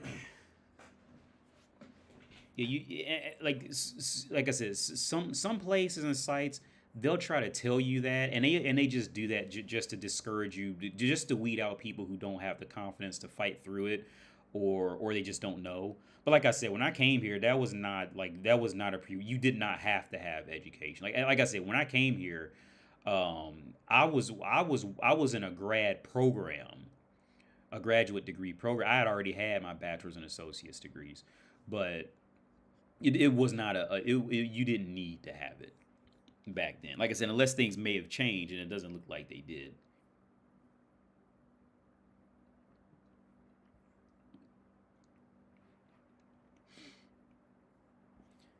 So this is saying, yeah, see, and this next site talking about church. See, this is why you can't really trust the internet. Like, I'm actually living in Prague right now, so you can take my advice. I've actually went to the last school's website. I mean, the last website school. So this was saying a bachelor's degree in English or any field. And this one's saying previous teaching experience. Yeah, like, see, this is a hard thing that I actually have to get through to the VA, is because they'll start thinking they're smart and just and try to Google stuff in Czech Republic. And I tell them, like, look, you can't trust the internet. Like, in America, you can trust the internet. In North America, you can set your watch by the internet. Well, what the internet said. Like, perfect example, the guy I just told you about who has the beautiful wife. I took him to the sociology library because he didn't know it was a thing. He didn't know it was here, right? And I Googled it, and on Google it said that it was closed. And in the very text message, I sent him the picture, and I said, yeah, but we'll just go because the website's probably wrong. And it was wrong. We went there, and actually, I'll show you the book I got.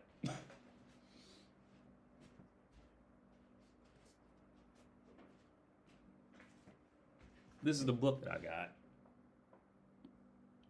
got when we went together. Actually, because I got this under his account. Because I left my wallet at home, and I didn't have my library card with me. So he said, well, just get whatever you want. Because he took out like 2 books. Now, the website said it was closed until further, whatever the fuck. And it was open. And that's one thing that's hard about traveling abroad is that, or doing anything, especially if you're coming from the West, is you can't trust the internet like you can. Like I can speak for North America. You can't rely on the internet here like you can in North America. You just can't do it.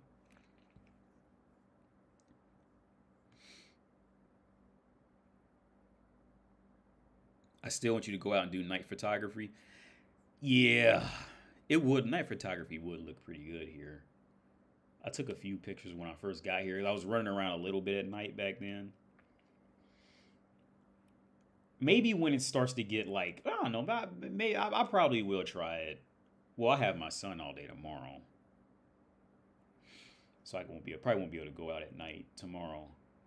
Cause see here, I'll show you the view from my flat. So the reason why I don't like going out at night too, here's the thing: if I lived closer to like the city center, I probably would go out a little bit more. Which I do want to live closer to the city center, right?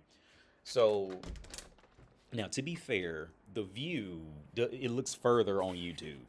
It looks much further away than it does, in real life. But to get back to the city center, it's going to take me about riding that tram. Can you see the wait? Ooh, it looks yeah. So the tram is right there. It goes all the way up down there, right? So to get back to the city, I'd have to take a tram. Either I could stay on one tram, or I can get to the first stop and then take the underground and then catch that train all the way into the city center. Every way is going to take maybe about 20, 30 minutes. Now, the thing is, I could drive, but the problem with driving is parking in Prague. Like, parking is just, anywhere that I've ever been to in Europe, parking is just like New York City, right? Like, New York City's parking is essentially Europe on a whole. Every place that I've been to in Europe's parking is just atrocious. No space at all.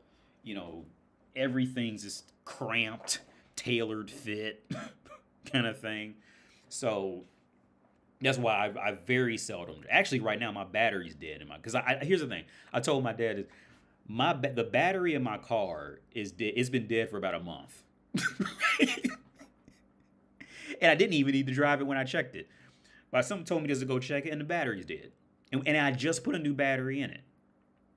Right? Probably, no, I did. Well, I put a battery in it probably around January, February. I had to put a new battery in it because it got real cold, and the last battery was already old. I never changed that one, and it just died. So I said, fuck it, I'm just going to put a new battery in it. It had a new battery in it. The battery in there now is dead. So I'm waiting on a friend. He's the one who's going to help me build a racing cockpit to come help me push start it because I don't want to pay somebody to come and charge. I don't have a battery pack, and I don't want to pay somebody to come charge it. So I'm just going to wait till he comes. Because it's a manual. We can just kick the clutch or whatever the fuck and get it started up again. My battery's been dead for a month. Right? But that shows because I don't but that shows how much I drive because you just catch the trams it's just easier to catch the tram. So the car is just sitting out there as dead weight, right? It did the whole time. The only reason why I bought that car was to drive up to Lidl up the street, the grocery store, and get food when it got cold, too cold to walk. Right? Because it's just a little too far to walk in the cold, and if it's like ice. It's just it's like a hill going up there. So the only reason I bought that car was literally just for that. I don't drive anywhere else, and I didn't expect the car to even last any longer than that winter. But I still got it. But yeah. So here's the thing. Like, so back to the taking photography at night. If I go down there, it's gonna take like 30 minutes, right? So. I go in there and get to walking around, walking around. I've already been down there a million times, so I already know most of everything that's already down there. And then I'm going to have to ride the 30 minutes all the way back, and that's what I don't want to do. I don't have a problem going somewhere one way, but I don't want to, like, travel that long distance in that short a time. Like, if I were to go down there and stay for, like, 3 days, then I wouldn't care. But, like, I don't want to go down there and walk around for 2 hours or 3 hours and then take a 30-minute ride back, right? Get a telephone zoom lens and shoot from your balcony. LOL, do some landscape photography. Word up. I was about to say NYC crazy park. Yeah, parking. Yeah, the parking here is like New York City, dude. It's like New York City. There is a couple good places to park that aren't expensive. They're actually pretty fucking cheap. But those places you park at are so far away from a tram line, or that tram line is so far away from getting back to like a hot spot. That's why that parking's so cheap. Because there's a really cheap parking area by Show Park, actually, by the brothel. There's a really cheap, and I bet most people, especially tourists who have a car, like, like people who are here who have a car, they probably don't even know. There's this really cheap, it's this long strip, and you could park your car there all day for like $5, right? And it's probably cheaper than that. But the thing is, if you fuck around and accidentally overstay, like say, like if you go somewhere spend a night and you come, because I've done this before, and you come back to the car, you're going to get a parking ticket. Like, they don't play. Now the good part is, parking tickets out here are like they'll be like $25. It's nothing. Compared to North America, parking tickets are like 40 or like $110, $120. So at least in Dayton, Ohio, that's what it was like. Parking tickets out here are nothing. But the thing, how they give you parking tickets are kind of douchebaggy too. Like you won't get the ticket until like a month or two later in the mail, kind of thing. Like, it's not like in America where they just write it and put it on the windshield. It motherfucker, like, exactly when you came. As soon as you can see that windshield, as soon as you walk back to your car and your car is in an observable distance, you can see, did I get a ticket? Like, did I get a ticket? I can see it right there. It's how to pay, right? Or somebody put a brochure and you think you got a ticket on, you be like, fuck, I got a ticket. Here, you won't know.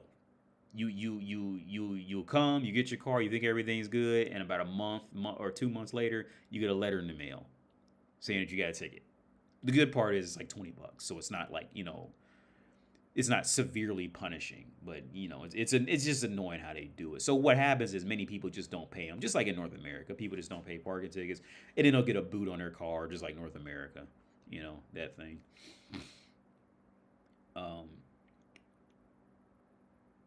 Yeah, let's look up on Google Maps where the parking is. I'll show you guys.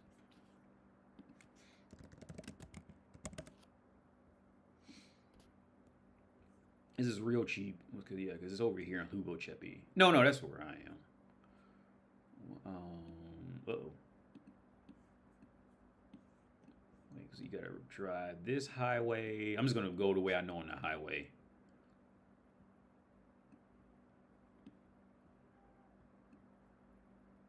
Oh shit.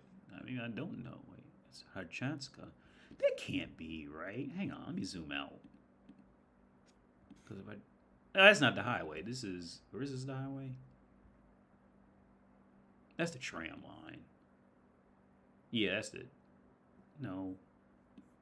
Oh, fuck it, I'll just do this. Oh, yeah, I was off. Okay, so this is what we're going to do. We're going to go... So, the parking area is right here. This whole street right here. You see this blue? So you see that blue line right here? Those blue lines were... Okay, so this is something that people always ask in Facebook Prague groups. The newer people usually don't know what the blue line means. Like, where you can park without getting, like, a crazy parking ticket. So wherever you see these blue lines on the street, that means if you don't live in that area, okay, that blue line is for people who live in that area. Their address is in that part of Prague, so they can park there.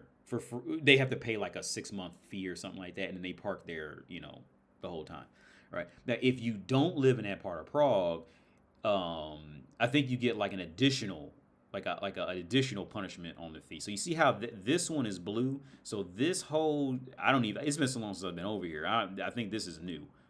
Oh, yeah, because they're building this. Yeah, this is new because I remember, because this didn't used to be. You can see that all that's new. That's being built now. Show Park is in that. I'll take you to Show Park. It's up in that direction.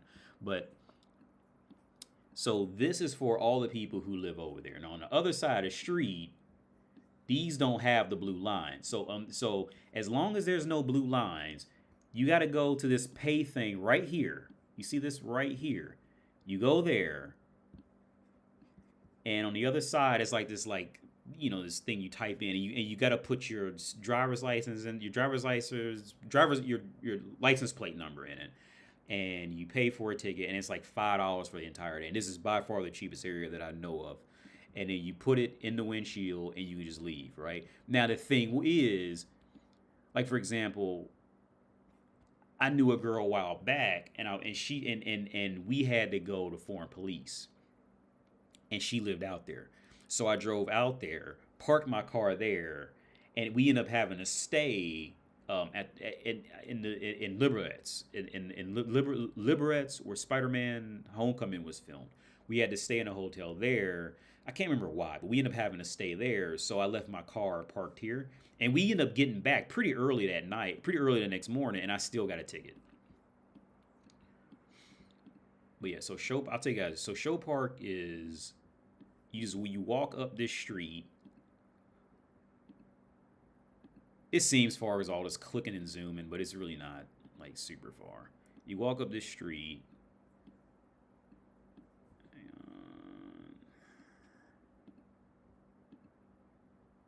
And here it is. You can see it. Yeah, the wall's a little too high. You can't see it from here, from that angle. But you go in right here. You go in right here, and then you walk all the way back to that building. You can see a little yellow. You can't see my mouse, but you can see that. Well, you can see the girls right there. There it is. You can see the girls right there. But that's where Show Park is. Now, if many tourists knew that parking was over there, they probably wouldn't even pay. An Uber will charge you, anywhere from $10 to $20 to get over there, one way. Where if you had a car, you just drive there and park for $5 for 24 hours. Not 24 hours. Well, technically 24 hours, because I think after 10 p.m. it's free to like 8 a.m. or something like that. So technically it would be $5 for all day. What's up, Gaines? Oh shit, you just got off work? What's up, man? The story you told about getting fined for not having insurance on your car was wild, ridiculous. Oh yeah, I was scared this morning because I thought I forgot to pay it, but I paid it. I just forgot that I paid it. Yeah, so how insurance works here is if you so it's much cheaper up front. So what, like with parking, it's same theory with parking tickets. Like if you pay it when you're supposed to pay it, then it's like it's maybe like $10 a month, $20 a month, right? But if you don't pay it like in a specific time frame, then you're gonna pay like $150 a month, right? And they're gonna try, like, you have to have your car insured. See, so like well, here's the thing with Europe. I actually had a great conversation with a guy when I paid my phone bill yesterday. He was a great dude too. He's half Tunisian. I could tell he wasn't Czech because he was too well engaged. Too aware and engaged. in a conversation with a random stranger on top of that. Like that, most Czechs aren't like that. But okay, so Europe does have, like, every place has good and bads, right? In America, everybody knows in the US, right? You get car insurance. Technically, you should always have it, but if you don't have car insurance, you just don't have car insurance. And you can just not pay it, and that's just it, right? You just don't pay car insurance. Your car, nobody's going to come after you, say, oh, hey, you didn't have car insurance. No, you just don't have car insurance. If you just drive without car insurance and you just don't get pulled over, you don't pay anything, right?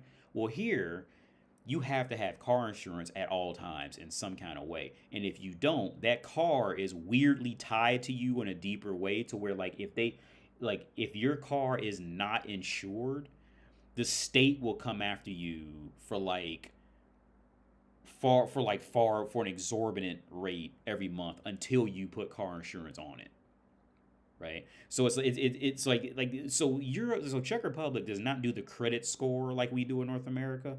That credit rating, I mean, it's always going to be in some form or way there, but they like Czech Republic doesn't necessarily have like a credit score situation, but they have very shitty other ways of tracking you and getting money out of you for fees and all this shit. And see, what people don't talk about in Europe is these debts, right? See, the thing in North America is we have that credit system that does loom over your head all the time to pretty much dictate where you can live, what kind of car you'll be able to drive. You know, you'll pay more, crazy more in interest rates for a credit card or whatever, right? Our problem is now Europe's problem is equally bad, if not worse. But the thing is, nobody knows about Europe, so nobody talks about it. And most Europeans aren't going to bring it up because nobody wants to think about it. Well, many countries in Europe, like if I had debts, it would be passed on to my son. That's a common thing, as far as I'm aware in Europe. That's a common thing, right? One, two. Let's say if you end up creating a debt, right? You know how many? Now this is a big problem in Czech Republic.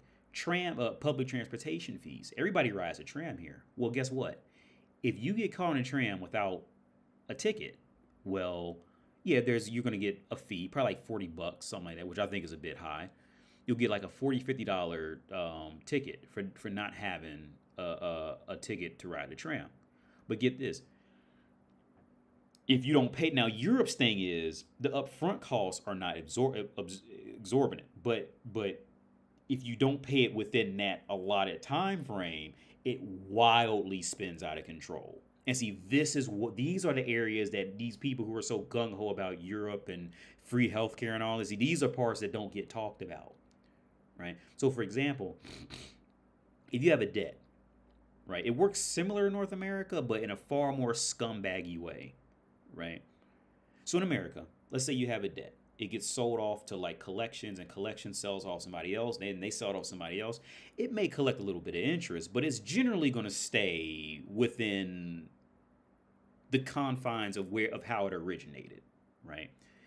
In Czech Republic, and you don't believe me, go on Facebook and go into these Facebook Prague groups and just type in like ticket fines or something like that, and how crazy it is. You know how many times people here get these ticket fines, and maybe they just forgot to pay it, or they paid it and they didn't get logged into the system, and they'll easily do $80 can turn into $20,000 here, so quick. $80 can easily turn into a $5,000 debt because when they sell it to people, they'll just keep adding more money to it. See, it doesn't work like North America, where we in North America they sell a debt. The debt essentially stays the same, or just accrues interest, like some reasonable interest that goes along with it for the majority of things that I'm aware of, right? Whereas here, even the smallest of things, if that debt creeps up, if you get a debt and you just forget to pay it, and they'll come and they'll just empty your bank account, all types of shit. So this is another thing that was not talked, and I would love to hear if Tom and Sal knows about these things because he's so fucking smart, right? When COVID happened, remember when COVID happened and people were giving out stipends? Like in America, many countries were doing this. When COVID happened, lockdowns happened, they were giving out stipends so people could survive, right? Well, there was a huge loophole in Czech law, and a lot of people got screwed by this hard. Czech people were getting stipends. But guess what? How their debt system works is, let's say, because most people are walking around with some kind of debt. The majority of people you see are going to be walking around with some kind of debt. Maybe they just forgot about it or something like that, but they have it. Well, when the government put that money in their bank account, the loophole in Czech law was, since the debt collectors can just go into your bank account and take money out, legally they were not allowed to take government given money out. The loophole was that when the government put the money in people's account, there was no way to tell if that was their money or the government's money once it actually just put into the account. So in theory, it would be like a bowl full of M&Ms, right? Let's say like I have my own M&Ms, and then you come and put your M&Ms into my bowl of M&Ms, where there's no way to tell which one were my M&Ms, your M&Ms. So if somebody else comes in and wants to take, 75% of M&Ms, they're just going to take all 75% of it, right? And that was a big loophole in Czech law that would never get paid attention, because nobody pays Europe that much attention on anything negative. Europe is literally the woman of the world. Right? It immediately gets worshipped. Nobody pays attention when it does fucked up shit. And see, these are things these Thomas Sowells don't talk about because they don't know. You can't learn this in books.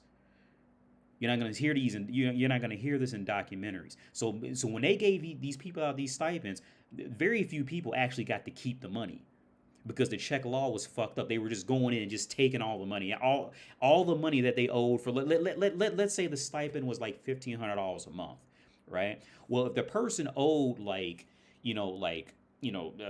say $40,000, well, they would just take all the money.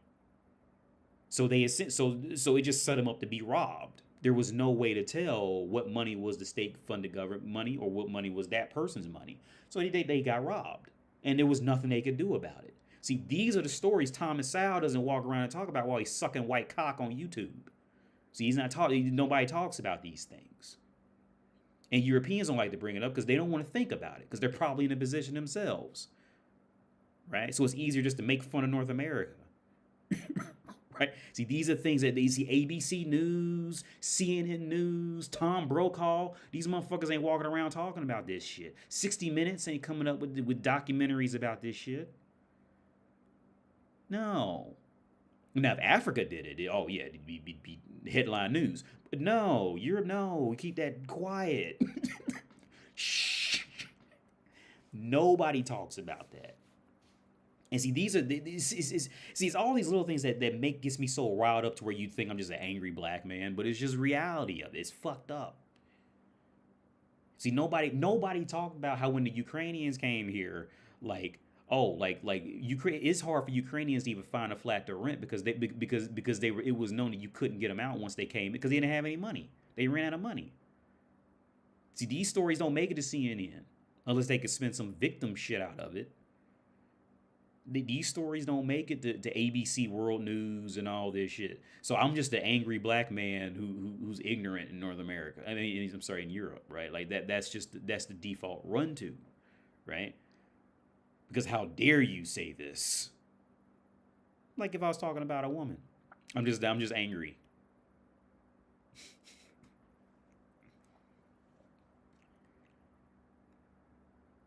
People don't pay attention to what goes on in Europe and the States. You might want to reconsider that within the last few years. Maybe the last few years, because you do have a lot more people traveling. But our news is not going to broadcast any of this.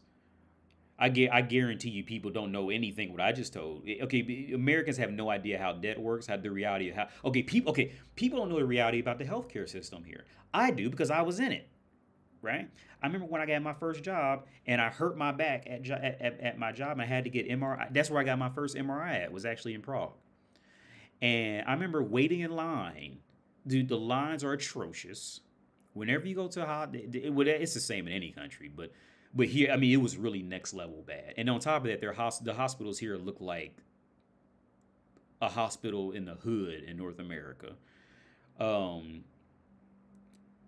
And when you get to sit down, wait, and if you can talk to people who speak the same language, what I found out very quickly was there's so many people who, for whatever reason, like their doctor in their country won't see them, so they have to travel to different European countries to be seen by other doctors. See, these stories, again, I remember I met one woman, and I really feel bad that I never followed up with her. I met one woman while I was waiting to see a doctor to be scheduled for an MRI, and I still had to go in there and wait, and it took forever. And she ended up speaking English. It was an older woman, and I thought she was going to be a cunt, but she was actually pretty cool.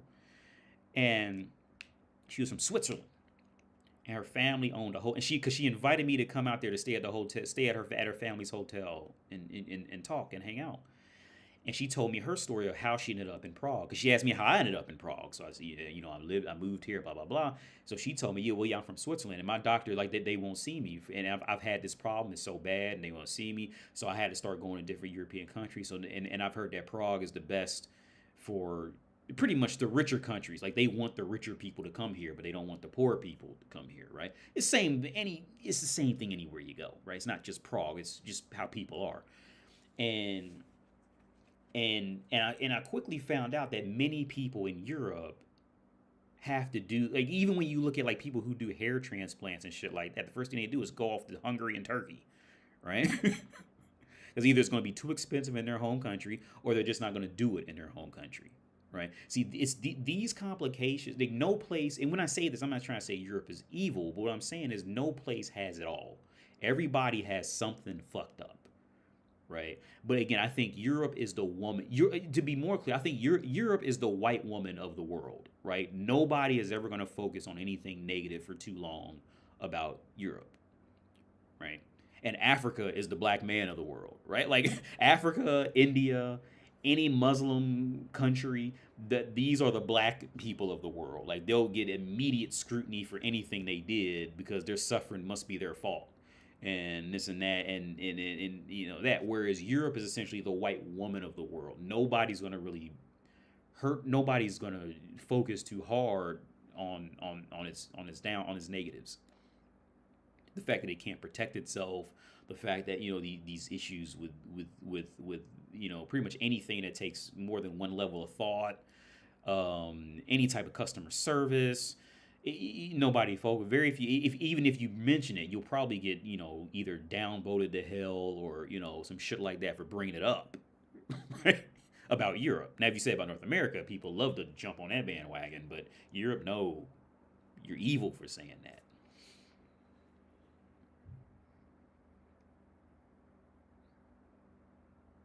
Most people don't understand what's going on in Europe from a black man's perspective. I agree with that, but I gave up on them years ago. Yeah. What's been going on with Ukraine and Russia and Germany and France and the UK? It's not talked about on mainstream news because it's not good look for the U.S. now. European men and homies are my friend in my area I bring up often, but that's anecdotal, so I digress. Yeah. Now, like for example, like now, what all the people the people who I've known here, who were always the nicest or the coolest, are the people who traveled. The one, and I think it's kind of the same for America. Well, America, they'll like you if you travel, but here, the ones who will, or they'll just elaborate on it far more than I ever will. It's always the ones who, like for example, the good friend of mine who used to work at the brothel as a manager. Oh, we'll sit down and talk, and he'll go on about it and won't stop. I won't even get a word in, right? But he used to live in the UK. He lived in the UK for 10 years, so that's why his English is, you know, he can speak English. I got a neighbor here. Her name's Petra, and she's old. Now she doesn't speak English, but she's always been like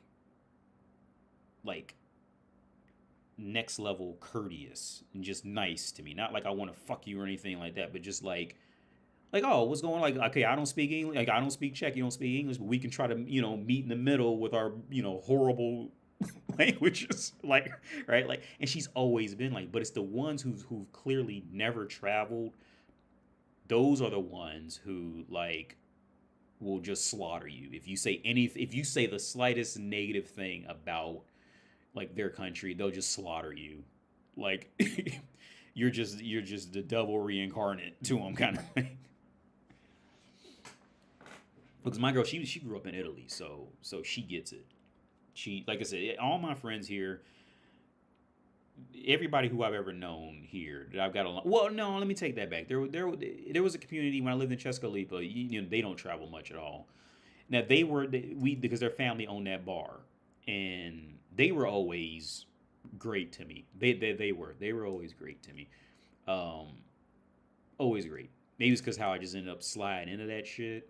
Let's look at Google Maps, see if they even still. I should text him. Let's do this. Where was that at? Oh, I spelled it wrong. Shit. Oh, because I always have a hard time finding. because it's really nuts. Okay, so if the Lidl's up there, I was like, I had to been, yeah, wait, no. If the Lidl's there, you had to cross the street and go down a hill. Okay, yeah, so that's the, so it should be, yeah, Hotel Morris, it should be right here where I used to live. Yeah. So I've showed you guys this a while back. I used to live right. You see that the door with the wood on it? That's where I used to live. I used to live right. Oh wait, shit. I used to live right. Oh wait, I went too far now. The one with the wood door, that's where I lived, and it was a small studio. Now inside of it was actually, it was all new and nice on the inside, but that's like Europe. That's like that, especially Eastern Europe. The outside will look like shit, but the inside will be like fucking brand new. So here's the thing. The door to the left of it was just a piece of shit. It was so loud. I used to have to come out all the time and like ask people to close the door soft because they don't have that door softener shit when you close it. Like, so they always like just slam it shut, and it was just so loud. So here's the thing. You see that sign that says Bernard's Pub? This was not a pub. There was this whole, well, you can tell just by like that towel hanging over there, which is kind of fucked up to say. This entire area had gypsies living in it. I lived right next door to gypsies for about 2 years, right? This was not a pub. That was not a bar. They just left, for some reason the sign was just left there. I don't know why they just never took it down, but that was not a pub. People lived here, right? These were gypsies. And I used to park my car. It'd be crazy. My car is never, it's 2000. Maybe you can go back in years. When did I come here? 2007. I was gone by, I know there's a way you can look up the years. So I wonder if my car would be there. No, it's not there. 2017, and I wasn't there in 2014.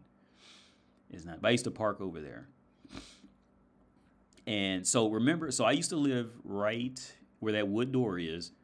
That Family's bar was like literally this walk right here. You turn a corner, and it would, and this is where the bar was right there. Oh, are they gone? That's 2019. Are they gone? No, they're not gone. Yeah, because there's a sign right there. Yeah, because they got Jaeger Bomb. Yeah, you see that Jaeger Bomb in the bottom.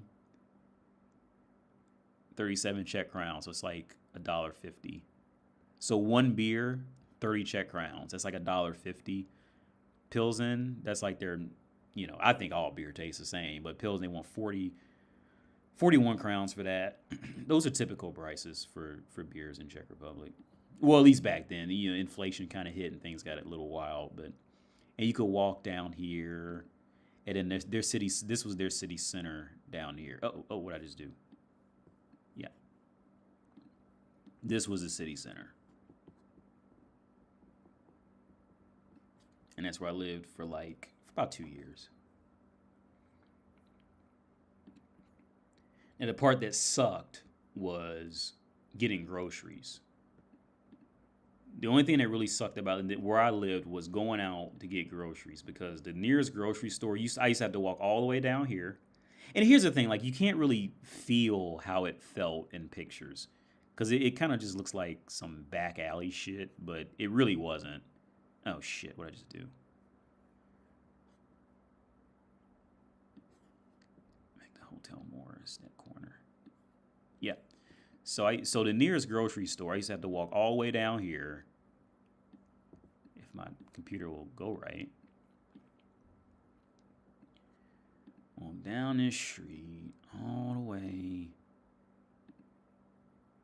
So this is why fat doesn't survive. Fat doesn't survive too long out here, because you gotta walk all this way. And the nearest grocery store was inside this building. Right. And this was like the swanky, this is like the fancier coffee shop here. Cafe. I still follow them on Instagram. I still like them. I've always liked them. They were always nice. They were always cool. It's called Cafe Union. If you look up on Instagram, they're called Cafe Union. I still follow them. I still like their pictures on Instagram. But this was like the swanky place. And my sushi guy, I'll show you actually where I used to go get sushi.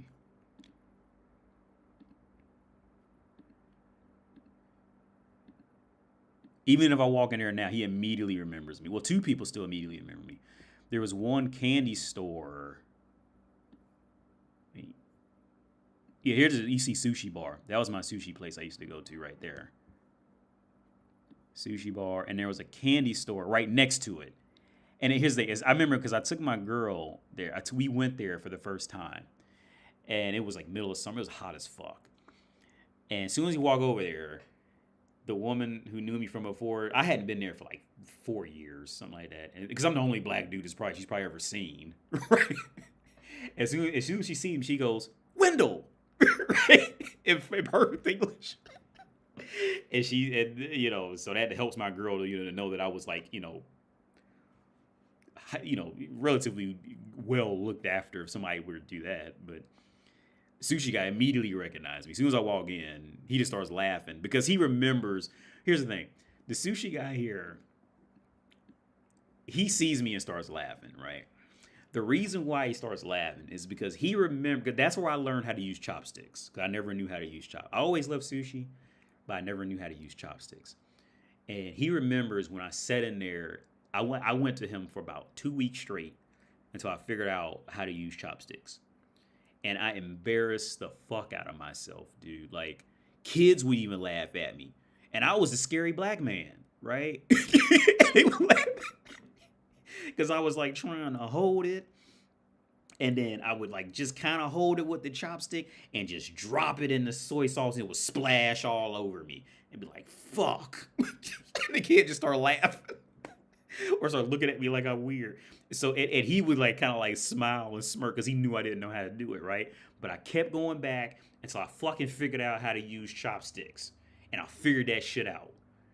Now, was it the most cost-effective way? Looking back, no, because I could have just bought some silly shit from the store and just practiced chopsticks with that. But I just wasn't thinking. I wanted to go do it with actual sushi, right? But I figured it out. Now I use chopsticks all the time now. But that's where I learned how to use chopsticks. And that's why he laughs every time he sees me.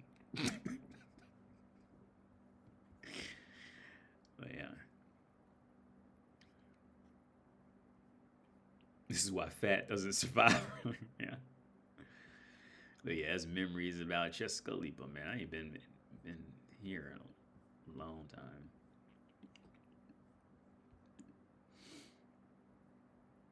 Because there's a Kaufland, but it was just a little too far to go over here, especially if it was cold outside. But Kaufland was way better.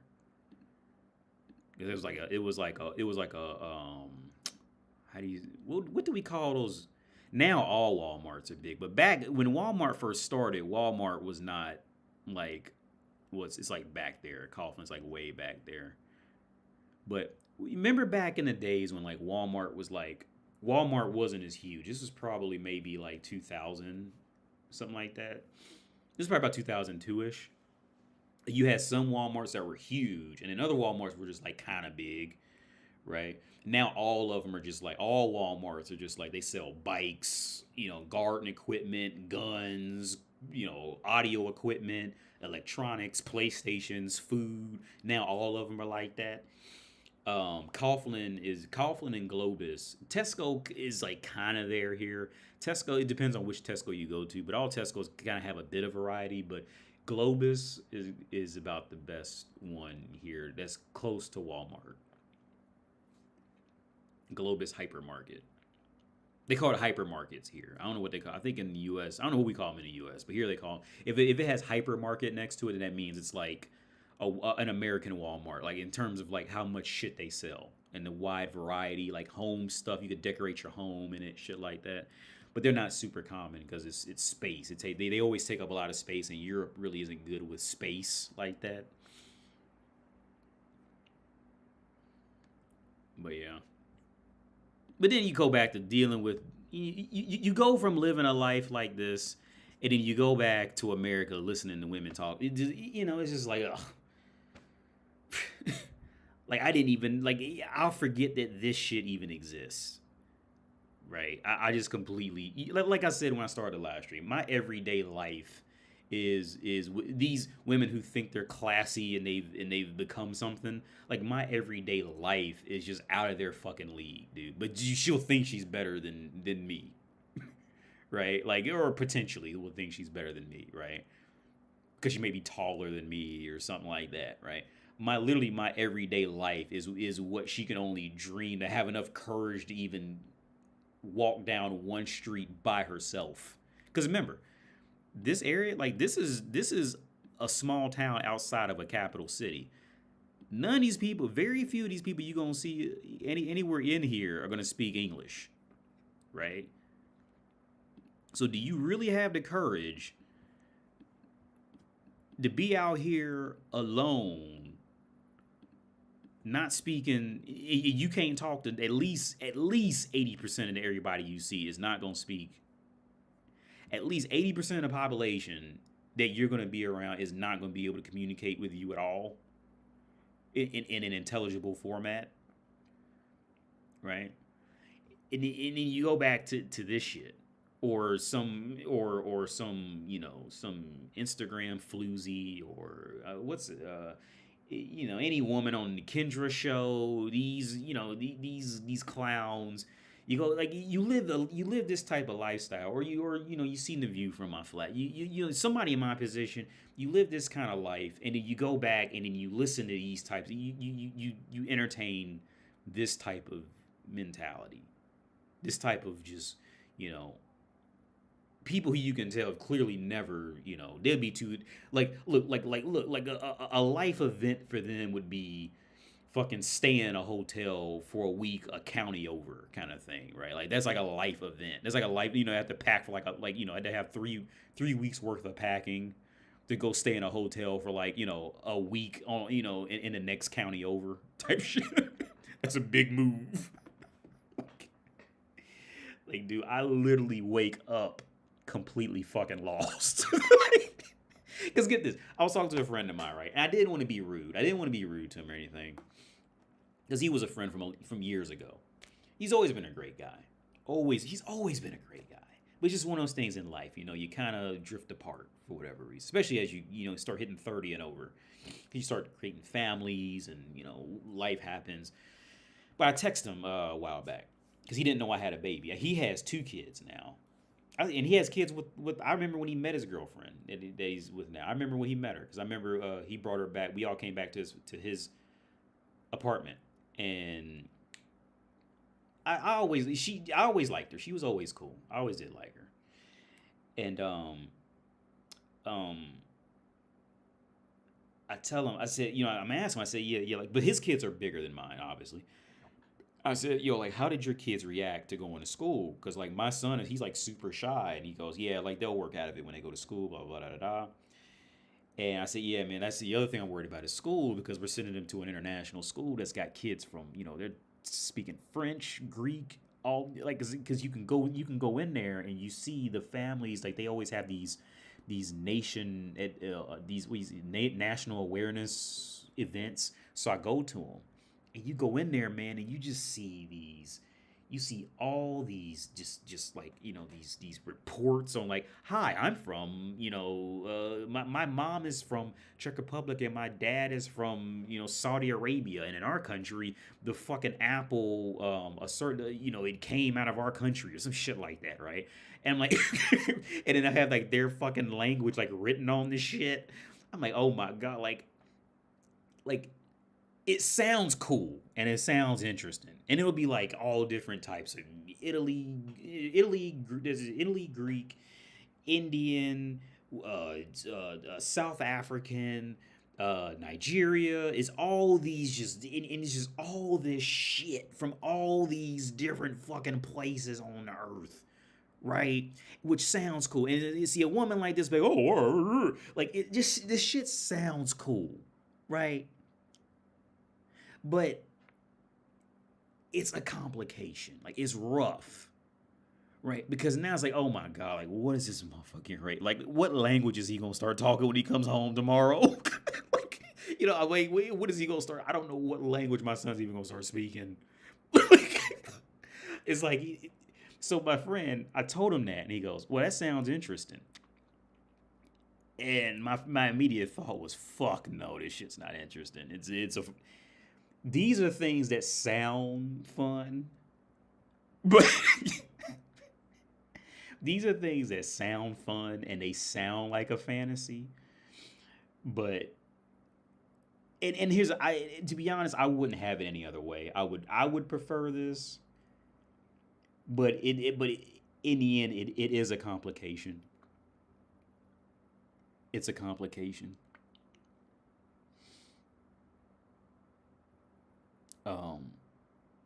Like I said, driving. I remember I told my dad stories when I used to, because my dad he didn't want to, when he came here. When he first came here, I took him to a restaurant. I drove in my car that's battery's dead now because I don't drive it much. And my son was going to be born like the end of the week, and so I drink a bunch of beers, right? So he had to drive. So he drove my cars. I told him where to go, just drive up, because it's just a straight shot from if you drive. But he did not want to, he said he wouldn't feel comfortable driving around the city, just how the streets are laid out. Like European streets are really, it's really a different thing from many places in North America, because America's streets are more built like in a grid system, where Europe is kind of like all this. And you can see it, and just this quick side note, you can see that in the development of like auto racing and focuses in racing. Maybe not so much now, but like maybe 30 years ago in cars back then, you can really see how, Europe racing evolved versus North America racing evolved.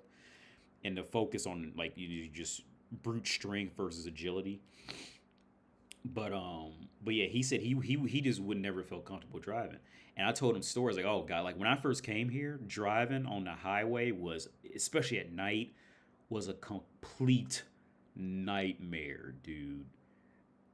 But I love nightmares, right? I love the adventure, but it was a nightmare. And so the reason why it would be a nightmare, see, these are stories that sound interesting and sound cool, but it's this constant, oh my God, like to live through it kind of thing. So I remember I used to drive from Prague, Czech to Prague. I'll actually show you how far the distance was. Let's look it up right now. Let's do Czech.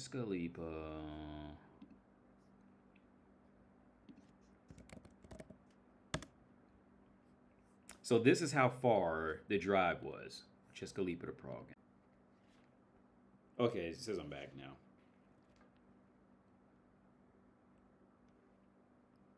No, this is way behind. I'm just typing in Prague on the playback.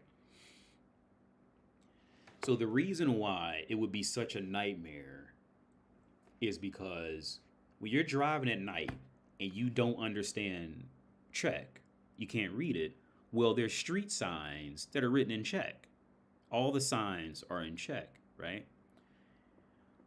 On top of that, they're always doing some ridiculous construction on the highways. Like their highways are like they're always doing. It's filled with projects that seem to never end, and it's always something new. So there's been multiple times where you got to go into like a different lane, and then drive forever. And I'm like between cones. I don't know if I just got on the wrong lane that's gonna like end off a cliff because they didn't build the bridge yet. I don't know. So I'm just like. I'm just like a nervous wreck the entire hour, hoping that like I'm not getting ready to drive off a cliff because I can't read the signs. Right? And so, because I remember my dad, he said, well, if I was driving, like I would just want to be alone. So I said, no, in the reality of this situation, you want to find a car you can follow. Right, because if you're just that lost, you don't want to be alone, especially if it's dark, because you don't know where you're going. You can't see further than the headlights, right? And once you leave like Prague, like the lights, they don't put street like in North America. Like in North America, when you drive down these highways at night, there's lights everywhere. You will be able to see everywhere you always are on our highways. In Czech Republic, no, bro. You leave Prague. The only lights are gonna be your headlights, right? That's it. So you pitch black, right, with essentially two flashlights. You walk around like Luigi on Luigi's Mansion, talking about Mario, shaking and shit. Mario. Right? Don't know where the fuck you going. You don't know if a deer. Because they got a lot of deers. They can hop out. I was a nervous wreck. Right? And like I said, like I told my dad, like, in reality, because he said he wouldn't want anybody around him. I said, no, in reality, you want another car to follow, because now if you follow, like, that car is going to go, if that car goes the wrong way, now you know not to go that way, right? It's that situation. Where if you're alone and you have anybody to follow, it's just you, and it's much easier to fuck up, right? Like, it's always better being a follower. It's always easier being a follower than a leader. 80, would you call a woman who cares more about status rather than money a gold digger? Also, have you ever ran into people in Europe that didn't believe you were really American? I ran into it's happened where people, I'll talk to people and they'll ask me where I'm from, and I'll say I'm from U.S. And then they'll say, no, where are you really from? Kind of thing. Which I get it. Because, like, for example, I met an Asian girl. She was actually the Vietnamese guy who owns the store down the street. She ended up being his sister. And I got to talking to her, right? And she clearly has, like, a Vietnamese accent. But she spoke fluent English. But she clearly has an accent. I said, where are you from? And she goes, I'm from Canada. And I wanted to say, no, where you really from? You know what I mean? Because her accent was not any Canadian accent. You didn't grow up in Canada with that accent kind of thing. But I didn't say it, right? So, I mean, so I get it, because they're not, so, like, okay, like, if you were to see this woman, you would think that she was from you would not, if you asked her where you're from, and she said, Canada, you'd be like, no, okay, where are you really from? Because her accent. Now, when it happens to me, I, of course, have an American accent, so when people ask me where I'm from, and I'll say I'm from America, it'll happen, they'll say, no, where are you really from? Because they're not used to African Americans over here. Right, they're used. If you're black, you must be from Africa. Is that scenario? so I could say no. I'm like I was legit born and raised in North America. So then the next thing is kind of like what did your parents immigrate there? Because to the average European, like, they see brown people as if they're in a richer country, their family must have immigrated there. Right, it's almost an impossible theory that they were born and raised here. Kind of, you're born and raised in the richer country, because that's just all they're used to really, like, because their news, it's all they're really used to seeing, knowing, and hearing, right? So like it kind of takes them by shock a little bit. At least in cases, it'll take them by shock. Not every single time, but to answer. But yeah, no, it's happened, Lita. It's happened. To the second question. The first question, well, the status, yeah, in a sense, the gold, but the status is always going to play a part. But the gold, because the status is usually directly related to either are you desired by women or are you desired by men in earning money. That's usually what the status for men is usually always going to go back to. The status gold digger part, I would call status more of a what's it called? Not a junkie. What's it called when the girls follow the band people on tour? Roadie? What's that shit called?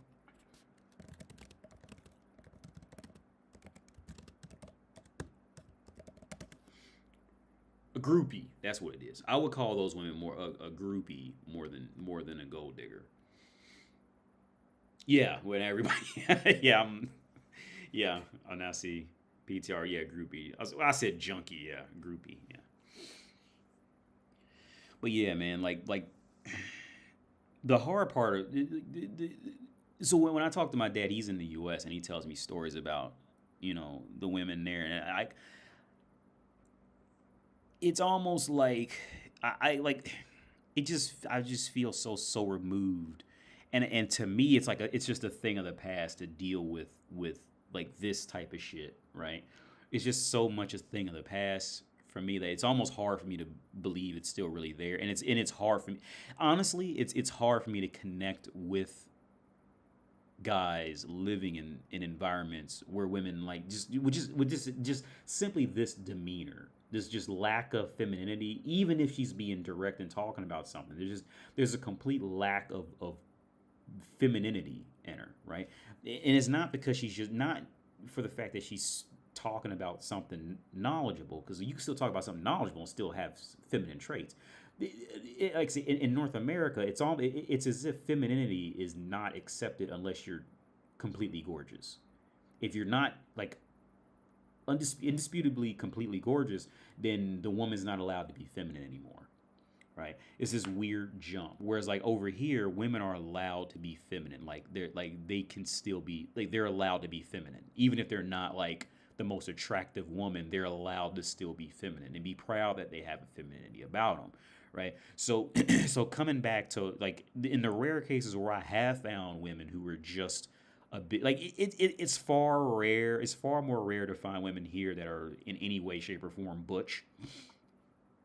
Okay, so for those of you, okay, and I just found out butch is like more of an American term or like a Westerner term. So butch means like tomboy, same thing, like manly, or have manly characteristics, kind of thing. Out here they're allowed to be feminine. So, like I said, going back to women like this, dude, it's really just hard to even listen. It's hard to just listen to them, just listen to them talk. And pretty much any woman who ended up in America too long, it's just, it's just gross. It turns them gross for one reason. I mean, completely gross for one reason or another. Like I said, when I was a kid, I knew I would never marry an American woman. I always knew I would never. I knew it was a low chance I would ever have a kid with an American woman, and I always knew I would never marry an American woman. I always knew it. I always knew there was going to be a low chance. Even as a young kid, my earliest thoughts, I just knew something wasn't right. Right? I knew it. White, black, didn't matter. Like I always knew. I mean, there was girls I liked. But I just always knew, like, I just didn't feel right. I always had that feeling. And it's gotten worse as time, it just got worse as time went on. MG, you said, I haven't dated a U.S. woman in a decade now, so when I see some of the chicks, it seems a little far-fetched, but sadly, yeah. Yeah, man.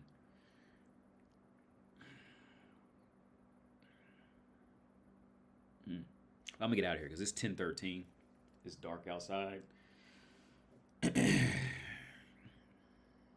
Do they drive on the same side of the road as the U.S.? Yeah, Platypus Dreams. Yeah. So as far as I know, the only places who don't drive on the same side, on the right side of the road, are typically countries that have some relation to the Queen, to the UK shit.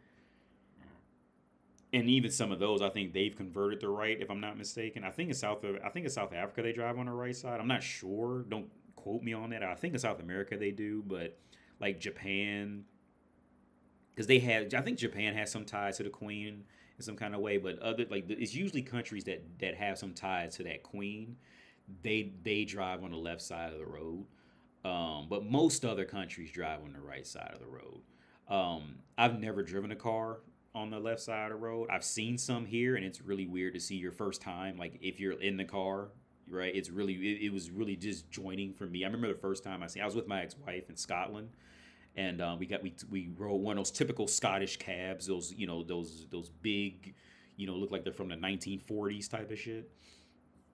And we get in the cab, and the guy's like Scottish. We're in Scotland, and he starts talking, and I'm telling you, I couldn't understand a fucking word he was saying. Maybe once every 15 words. But the thing was, my ex-wife she could understand it because she was listening different than I listened, and she translated everything he said. And he's going on, and he's a steering wheel. Like, what? I can't understand shit. When you meet one of them real Scottish people, there's a saying: the only people who can understand Scottish are the Scottish, and that's real shit. That's true. When you come across one of them real ones, can't understand shit. she could understand because because since English wasn't her first language, she listens differently. So for example, now I'm gonna let you guys go, but I was talking with the guy I paid my phone bill with, the guy who was half Tunisian, and he said for him his English was great, and he speaks Czech. So I said, do you speak any other languages? He goes, no, I only speak Czech and English. But he said in Tunisia they speak Arabic and French. From what I'm just saying what he told me. He said they speak. So I said, well, do you speak Arabic and French? He said, no, because I don't really go there that much.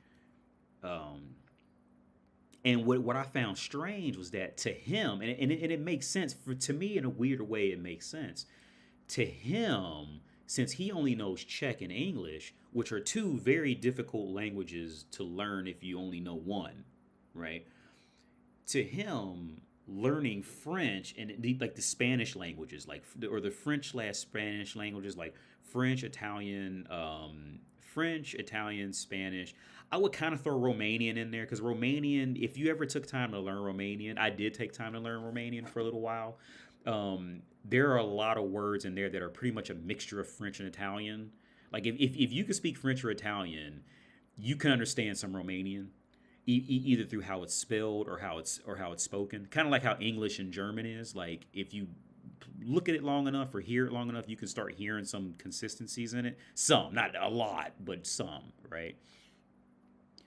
But to him, learning French was just impossible. He just couldn't. I said, what? He said, yeah, French, Spanish, Italian. His brain, he just can't get any of. He speaks fluent Czech, fluent English. Can't speak any of those Spanish type languages, Italian/Spanish, French type of languages. He can't understand any of them, right? He said to him, it's just not even possible.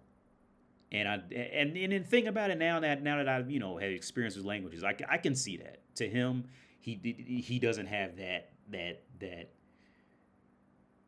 anywhere near that link, because Czech is a language that's pretty much in Slavic. It's tied up in Slavic languages, and in English it's tied up more in like Dutch shit, loosely, but it's relatively there. But French and those Spanish languages, they're just in a whole boat of their own, right? Like French, it's just in a whole area of its own. I was gonna say something else, but I forgot. Yeah, oh yeah. For example, like in German, because I remember like very intermittent parts of when I was learning German, like Hund or like hound. That literally means dog in German. But in English, a hound is just like a type of a dog. It's not just dog, right? Or like flesh. Like if I'm not mistaken, flesh in German means meat, whereas in English, you know what flesh means. Like if you were to say I want to eat some flesh in English, people either think you're joking or you're like a cannibal or something like that. Whereas if I'm not mistaken, flesh in German just means like meat, like at a restaurant. Because I remember looking at menus and they would write it like FL. I'm pretty sure you spell it flesh in German, FLESCH. Let me look it up real fast.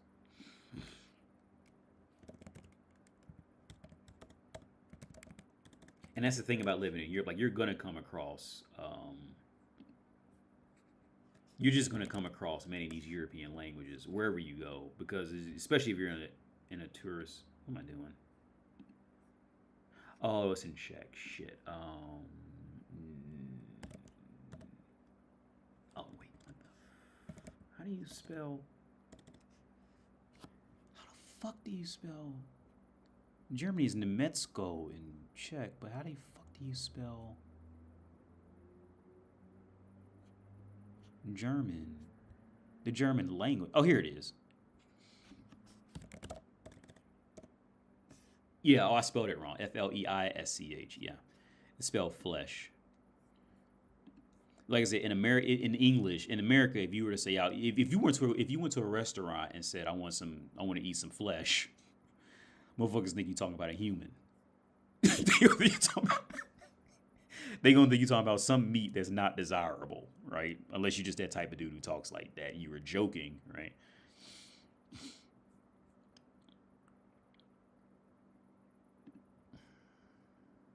French is a Latin word up. In Central America, they drive on the right side of the road. I think there's hardly any automatic transmission cars. They're manual. Yeah. On that city, I don't understand them Scottish accents. Learn version of English. Scottish accent version of English. Yeah, it's wild, dude. It's wild. Some Scottish aren't like too. Some Scottish like you have. It's different realms of intensity. Like some of it's not that. It's not that bad, but others are just indecipherable, dude. You just can't. Cause like I remember the dude at the hotel I was staying at. Like he just had one of them John Constantine sounds. Like he was. You can definitely make out everything he was saying. But one thing that really shocked me, I was in Prague. Actually, I bought this keyboard. Where is it? This is over there. This Bluetooth keyboard from this dude from Austria. And he was this big brown dude. He was like a whitish dude, but he wasn't a black dude. But he was like tanned, right? And I remember I think it was a Facebook Marketplace or something. I bought like a Bluetooth keyboard for like $10 off of them. And that was the first time where I found out that Arnold Schwarzenegger is really not faking his accent. Like, you know what I mean? Like, because let's be real, as an American English speaker, deep down, if you really thought about it, like, okay, I would think Arnold Schwarzenegger was faking that shit. You know what I mean? Like, he was doing that shit like on purpose. No, bro, that is a real accent. Because the dude I bought the keyboard from had his exact accent, and he was from Austria. It was I'm coming down in a second. I'll be right down. That type of shit. He seriously, and I know I had to be giving him that stare like, motherfucker, you are playing. You know how you like stare at them with your eyes open and you like kind of smiling, like waiting for them to laugh. When he came out, because he showed me the keyboard, like, well, here's the keyboard right here. This one kind of works, but I have a better one upstairs. Like, would you like to see the other one? I said, yeah, I'd like to see the other one. So he goes back upstairs, gets the other keyboard, right? He brought it down. He's like, so here's the other keyboard. It doesn't fit inside this folder, but it does work. I didn't like the keyboard, so I didn't buy the other keyboard. But that was the first time. I was like, wow, Arnold Schwarzenegger is not joking. That motherfucker, this dude probably grew up down the street from Arnold Schwarzenegger's hometown. This motherfucker sound just like him. That shit is not a joke. Right? Right. That shit was wild. He was a cool dude. He was cool. But I had never heard that accent before. And I went to Vienna. I was in Vienna before. And I never heard that accent one time. Like it's like New York City. Like people say, hey, I'm walking here. Like that accent. I heard that accent. I heard one person the whole time I was in New York City who actually sounded like that. Nobody else talked like that in New York. Hey, I'm walking here. I need a slice of pizza. That shit, I can't do it. I'm from the Bronx. Hey, what do you want? Yeah. That shit, and I heard one person the whole time. One person the entire time. And it was like, I think it was like a street cop or something. But no, Arnold Schwarzenegger's accent is real. That shit's real. I feel bad for, though, is the Germans. I feel bad for them because of Hitler. I feel sorry for the Germans. I do. I feel even though, it's just that whole EU situation and nobody wants to just hand people millions of dollars and get literally nothing back in return. But so I can see that part. But like I feel sorry for Germans because I feel like Germans are just since after Hitler, Germans are just like the black child of Europe kind of thing. And I feel like once people know that they're German, like they immediately are seen like as I feel sorry for Germans. I had one German friend. I haven't talked to him in a long time. I had one German friend, and I asked him this. I said, do you feel like people treat you different because you're German because of Germany's history? And he immediately said yes, not even a question. Like, do people actually like because that if you say German, like Hitler is never too far out the thought process, right? And I feel like they do get judged for that way too harshly. I feel sorry for Germans because of that. Oh yeah, he has charisma. Yeah. Arnold Schwarzenegger definitely has charisma, for sure.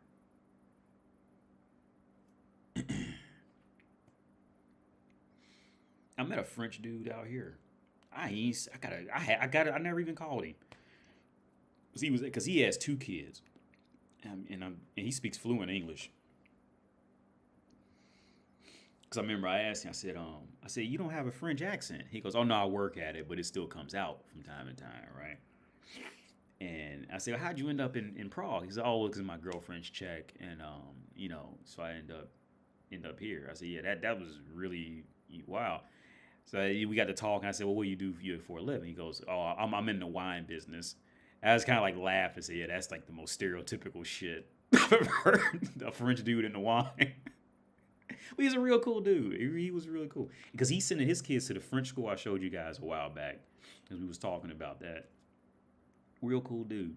He says he's from Lyon. I'm going to start traveling again sometime. I'm going to start traveling. Because I really want to go out and see some other shit. I'm just tired of Prague. I'm just done. Like, I have no problem living in a village.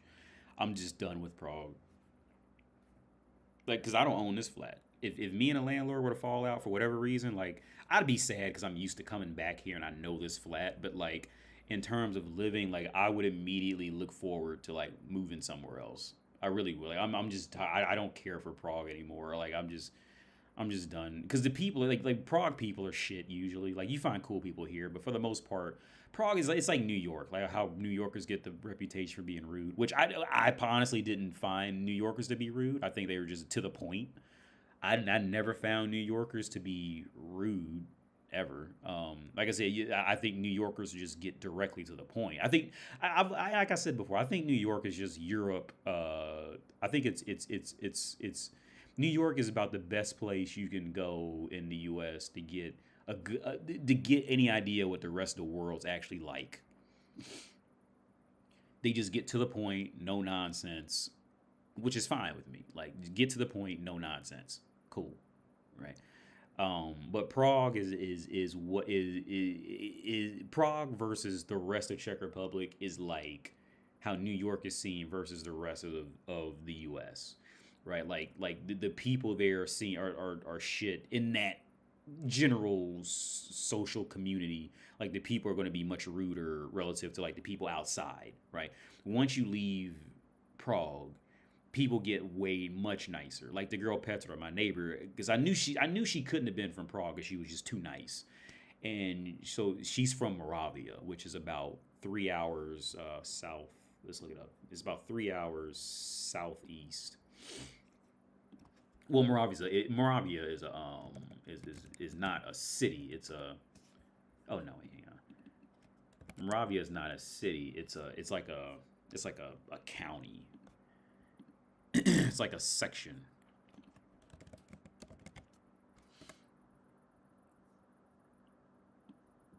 Oof. Wait, hang on. I think it's like.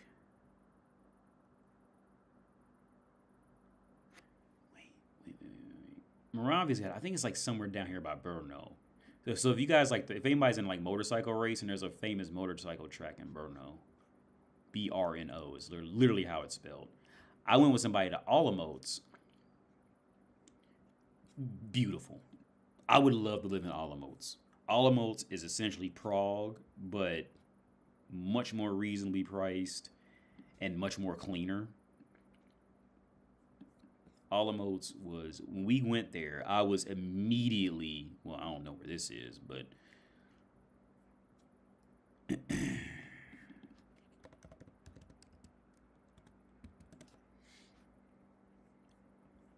as soon as we got there, wait, yeah, okay, yeah, so this is the, okay, yeah, I know where this is now. So that's because we rode a train there, which I was horrified to ride the train. But it was far, like, I just really liked Olomouc. I don't know. I have no idea where this is now. Because there's only like 3 trams here. I have no idea where this is. Oh, wait.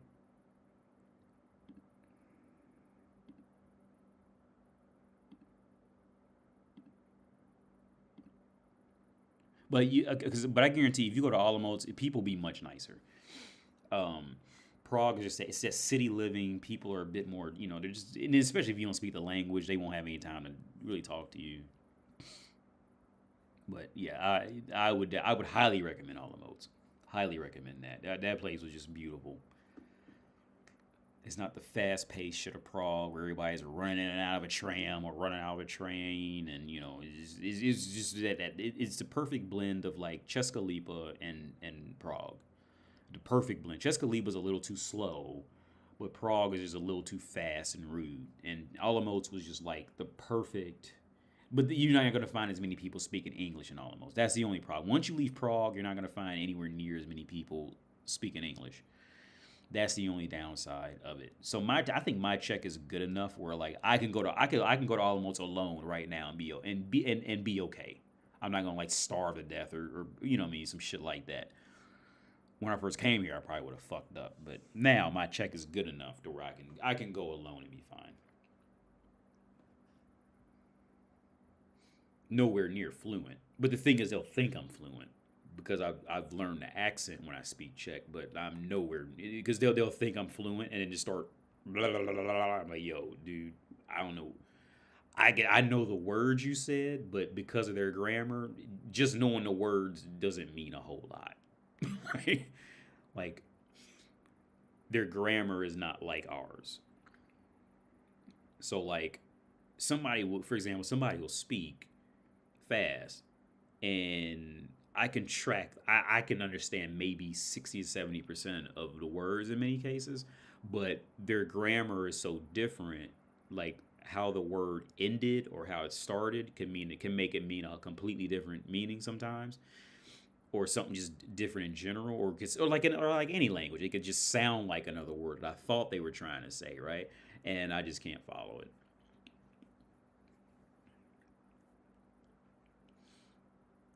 But these are the hard parts of living out of your home country, especially if you don't speak the language. These are the parts that people on YouTube, they don't want to talk about it because, people usually just want to watch videos that make them feel good, right? And things that make you feel good are fantasies, right? So it's easier to sell fantasies than it is reality. It's just how it is. People don't want reality. They want fantasy. They want to be told what they want to hear. They want to be told that there's always going to be some perfect field of Elysian field somewhere, some shit like that. There's always going to be some perfect heaven waiting for them that they'll never have to, worry again, and then something will always be perfect. People want that. They don't want to hear, any type of downside because they want to feel good. Everybody just wants to feel good. It is what it is, right? I particularly like punishment. And I'm going to end off with this. I like punishment. I'm playing Sekiro right now. I actually like Sekiro. I still think FromSoft makes bad games, but I like Sekiro. The reason why I started playing Sekiro is because I played Ghost of Tsushima a while back, and I just did not like it. I didn't like Ghost. I thought it was just too easy. I thought it was pretentious.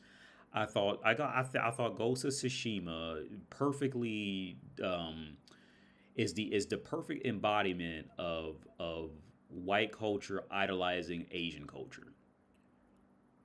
Right? I think Ghost of Tsushima single-handedly is the embodiment of white culture glorifying Asian culture, just for the sake because it's Asian, right? I thought the game was too easy. I thought it was just it felt like it feels like a poor man's Shadow of Mordor, or a rich man's Shadow of Mordor, because it does look a little better.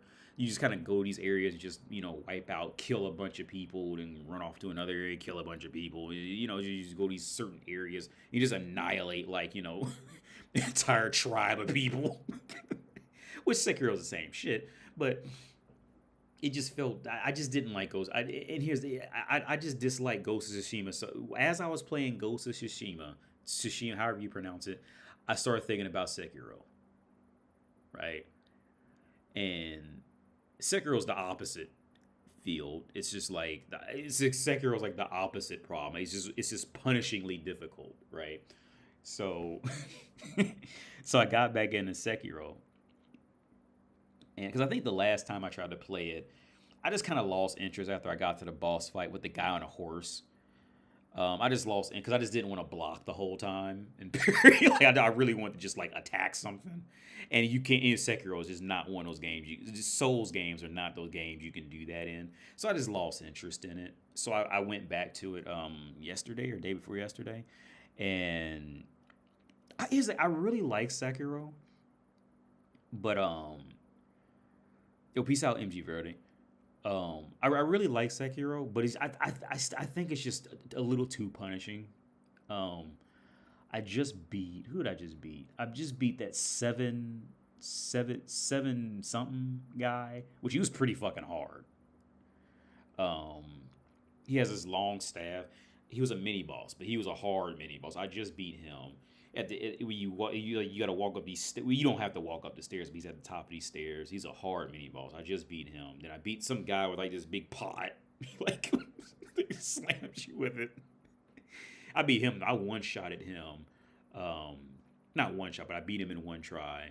I beat the bull pretty easy. A lot of people have problems with the bull. I beat him. It took about 5 tries, and the only reason it took that long was because I kept accidentally bringing a bad guy in with me at the same time, so I had to like fight them off and then fight the bull. And a game like Sekiro, you can like you always can die within like 2 hits, while you always have to like hit them like 40 times without taking 2 hits in the process at the wrong time. So I really do like Sekiro, but I still think it's just too punishing. It's just like I just don't like the fact that you can always just be 2-shotted. Like you can just get hit twice and just die. While the bosses, you at least have to take one of their life bars all the way down. You can always like sneak one of them. You can like sneak attack most of them one time, but after that you have to fight them like at least one thoroughly good time kind of thing. And like I just don't like that. I just think that was unnecessary. Like I think like I think the fact that okay, either make it so like in some kind of way it would be possible to just completely stealth kill a boss, or give the player a little more life. Like I just think it was just too punishing. I think it's just far too punishing. It just kind of just melts into like difficulty for the sake of difficulty kind of thing. And I it's fine up to a point. But like I said, like it's the concept of being like, I really do like the game. I really enjoy the game. I love the fact that like you parry. It has that like Armored Core. It has that stagger meter shit. So like, it's not just taking out somebody's life. You can stagger them to where they're fucked up, and you get like either a shitload of hits or like a a killing blow or something like that. I really do like that dynamic. But it's just that punishing aspect of it, and then if you want to do it a certain way, you have to travel all the way back to the boss again, right? And it's just like it's just too much, right? It just gets to, and on top of that, you don't really level up, like, because I was playing Elden Ring, and I got bored with Elden Ring because the reason why I particularly don't care for Souls games is because the reason why I just think FromSoft makes bad games is because they don't have a good sense of balancing. Well, there is never a fight that seemed to feel like it was truly fair, right? Either the boss, either the enemy is going to be severely overpowered, or you're going to be severely overpowered. And that was a problem I always had with any type of FromSoft game before. You can essentially just level up, become stronger, and just annihilate the boss, right? Relatively speaking, right? You still need some type of skill, but you can, just dominate, right? And that's the problem I've always had with FromSoft games, and that's why I'm not a fan. I'm not a hardcore fan. Like, I like them, but I never stick with them long because I think it's just tasteless difficulty. I think it's tasteless. I had fun with Elden Ring, and then I just got bored with it because it got to a point where I was just like, at first when you start off Elden Ring, like anything that can move is essentially deadly, right, to you, right? And then you start to level up, and then once you get to a point like, okay, so my path in Elden Ring was after I figured out how to level up. I leveled up, and then I rarely genuinely died. Now I did use like summons and shit because I just don't really care if the game gives you an option. I'm going to use the option, right? So I just used summons and shit. After I got the wolves and I got a horse, like you couldn't stop me. Like, so I'm sure there's a boss out there who can. I didn't stay with it super long because I just got bored with it. It got to the point I would just go fight any type of a boss. Well, there was a few bosses I know I still probably would have a problem with because I'm just not leveled up. But the formula was what I got tired of. It's just the formula in typical FromSoft games. You just grind, level up. It's Pokemon, right? It's just Pokemon. You got to go somewhere, grind, level up, and then you'll be all right, right? Whereas Sekiro is not. You don't have that same. You can't just go grind and level up. And in terms of like become like a level 45 or level 65, and then coming back and just being omnipotent, right? Like you can't do it in Sekiro. Which is probably why I'm sticking with Sekiro a bit longer than I've ever stuck with any other. Than most other FromSoft games. Like Armored Core, I stuck with that pretty much all the way through till I got tired of it because the formula just gets exhausting at that point. Because the thing with Armored Core, you pretty much did everything. Okay, everything Armored Core had to offer. You pretty much reached that by I think chapter 3. I think it's 5 chapters in total. And by chapter 3, I started to feel like, okay, yeah, they've plateaued. Like there's nothing else they can really do. And every other bad guy was just the same shit after that. Pretty much after you beat Balteus, I think the guy in the big sphere, and maybe a couple other areas, it plateaus and it's just done. And like I felt the same way with Elden Ring. I just got bored of it and was done. And like I said, Sekiro is about the only one that kind of constantly like just pushes your reflexes in a different way. Like Armored Core essentially stays the same shit, right? Oh, so the new DLC is harder. Levels don't even matter. Okay, PSV. Oh, yeah, I didn't know. Okay, I take your word for it. I probably will never get to them, but I'll take your word for it. Armored Core 3 has different endings depending on your choices too. You have to beat the game 3 times. Word up. Sekiro has 2 different endings. Depending on your choices, one ends the game shorter than the other. You'll find out. Yeah, Sekiro is definitely like this is the most interest I've had in a FromSoft game, by far. But again, I think it's just a little too unforgiving, just for the sake of difficulty. It's tasteless, in these moments. But it's definitely the one that's held my attention the longest. That I'm genuinely interested in type of thing. And it has typical FromSoft problems, like the camera is just randomly lose lock on, or it'll just gets hung up on a wall or something at a very important part, or like your inputs will just won't register sometimes. Like it still has a lot of that, but I do like I do really like Sekiro. But I did not like Ghost of Tsushima. I just couldn't play. The only reason why I'm even playing Sekiro because I played Ghost of Tsushima, and I was so unhappy with Ghost of Tsushima, hoping it would be good, and it just never felt good to me. I was just so let down by Ghost of Tsushima that I started playing Sekiro. But yeah, Armored Core was good, but it was just like, once you got off that spider was a pain in the ass. Balteus was a pain in the ass.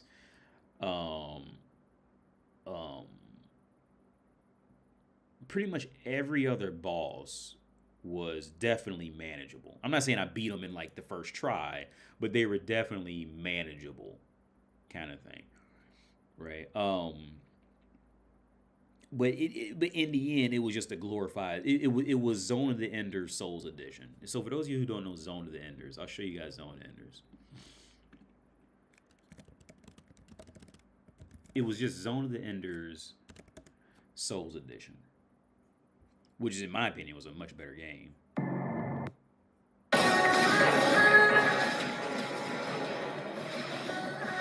This is Zone of the Enders was the shit.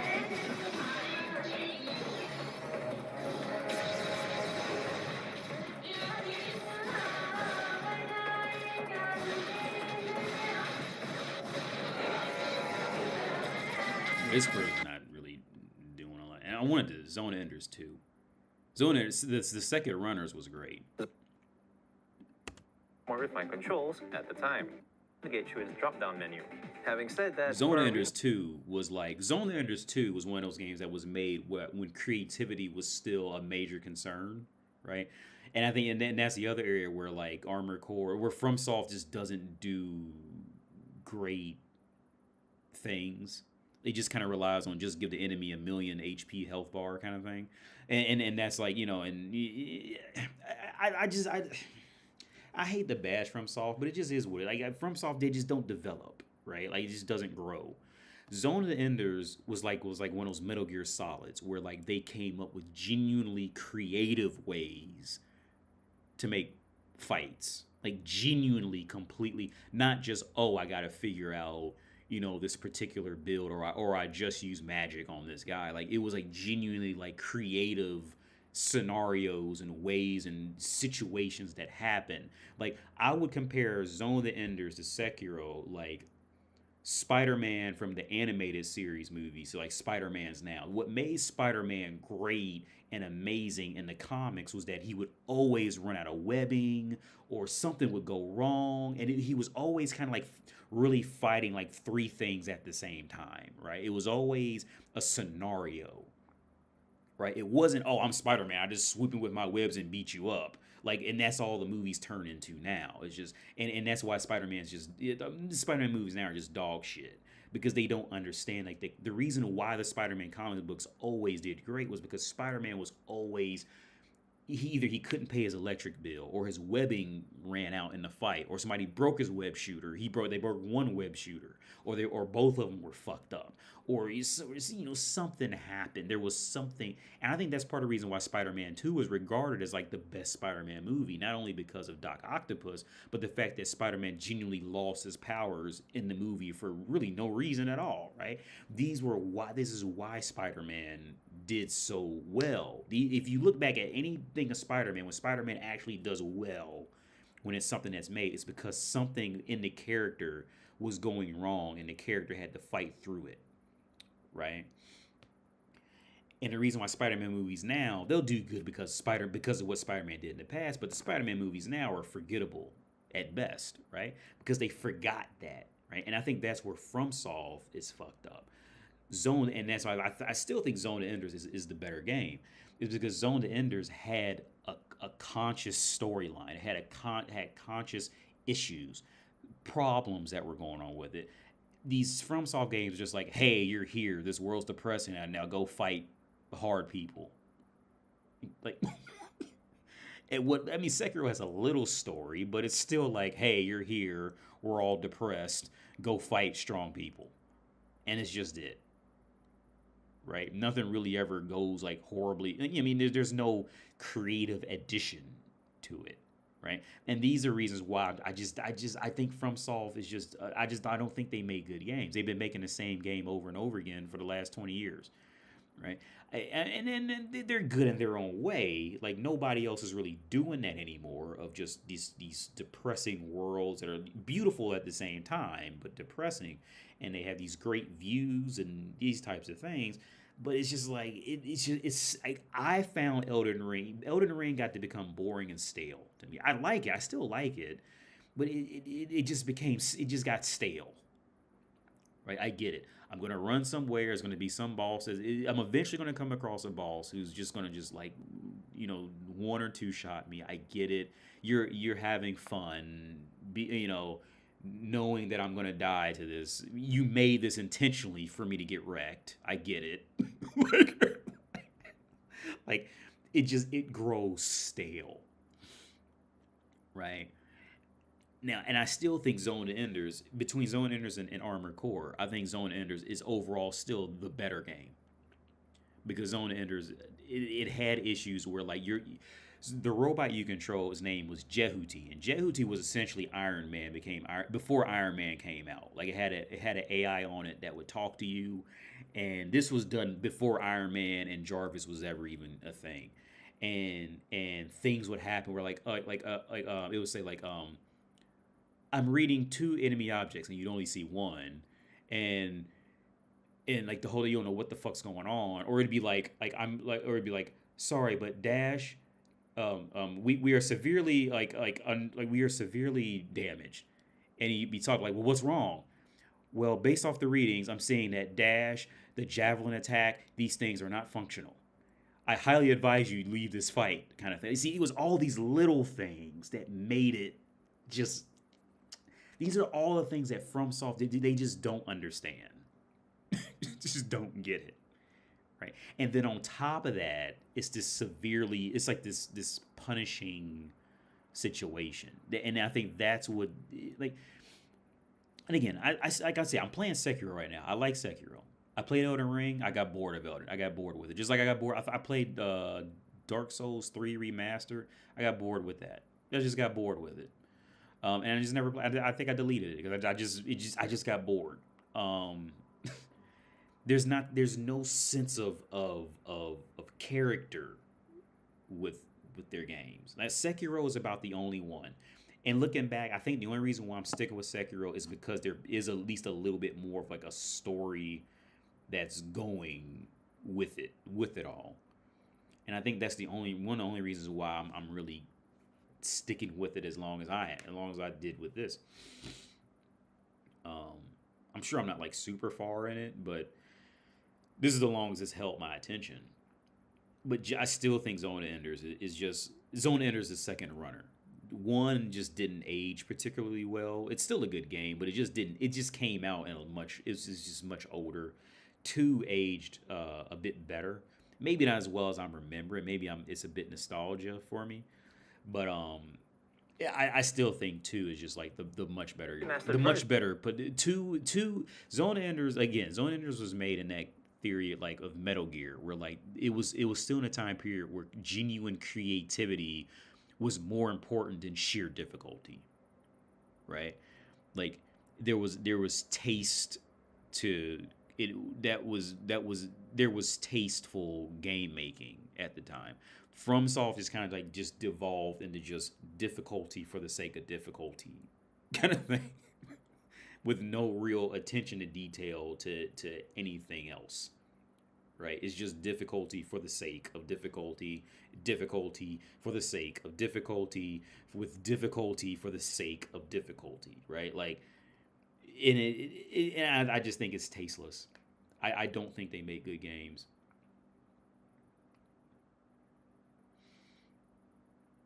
Yeah, now I'm on Zone Enders too. Yeah. But I've looked up like future boss fights in Elden Ring, and I mean they look cool. But I mean, like I just know what it's gonna be. I know what it's gonna be. I'm just gonna go. Well, you said the DLC levels don't matter, so I take your word for it. And maybe they did evolve into something different out the last 20 years. But I take your word for it. Maybe I will give it another shot. I kept my save file. I deleted the game. I still have my save file, but I just lost interest in it, man. I just lost interest. I'm playing Sekiro, and I was gonna start a live stream with Sekiro. I don't think Sekiro is a good game to live stream, especially on your first playthrough, because Sekiro is one of those kind of games where it's a dying simulator. Like you're just gonna die a lot. You're gonna hit a point where you're just gonna just die like 50 times in a row. So I don't think Sekiro's a good game to stream. I would if somebody asked me to, I would, but I just don't think it's a good game to stream, especially your first time when you. This is one of those games you can't go into a room and really expect to win the first time, right? Like I mean, it happens. Like I just beat some guy with a pod. I beat him in the first go. But most bigger guys that are notable in any kind of way, you don't go into the fight expecting to win the first time. It can happen, but you don't really expect it in a game like that. In most, historically FromSoft games, if you're going like a strict linear path, you're not gonna win the first time because you just don't know the move set yet. But with all that being said, I like Sekiro. I like Sekiro. Sekiro. I'm probably butchering the pronunciation. I like it, but I just think it's a little too punishing. Armored Core wasn't like as bad until I got to the spider, or Baltius and the spider. Both of those were just horrible difficulty spikes. Specifically the spider. The spider, that was like just a massive difficulty spike. For otherwise great level, well, not even a good level. It was a kind of a shit level because you had to dodge the lasers or get like shot by that beam that would like just wreck your whole life. But it's robots, so you gotta like robots.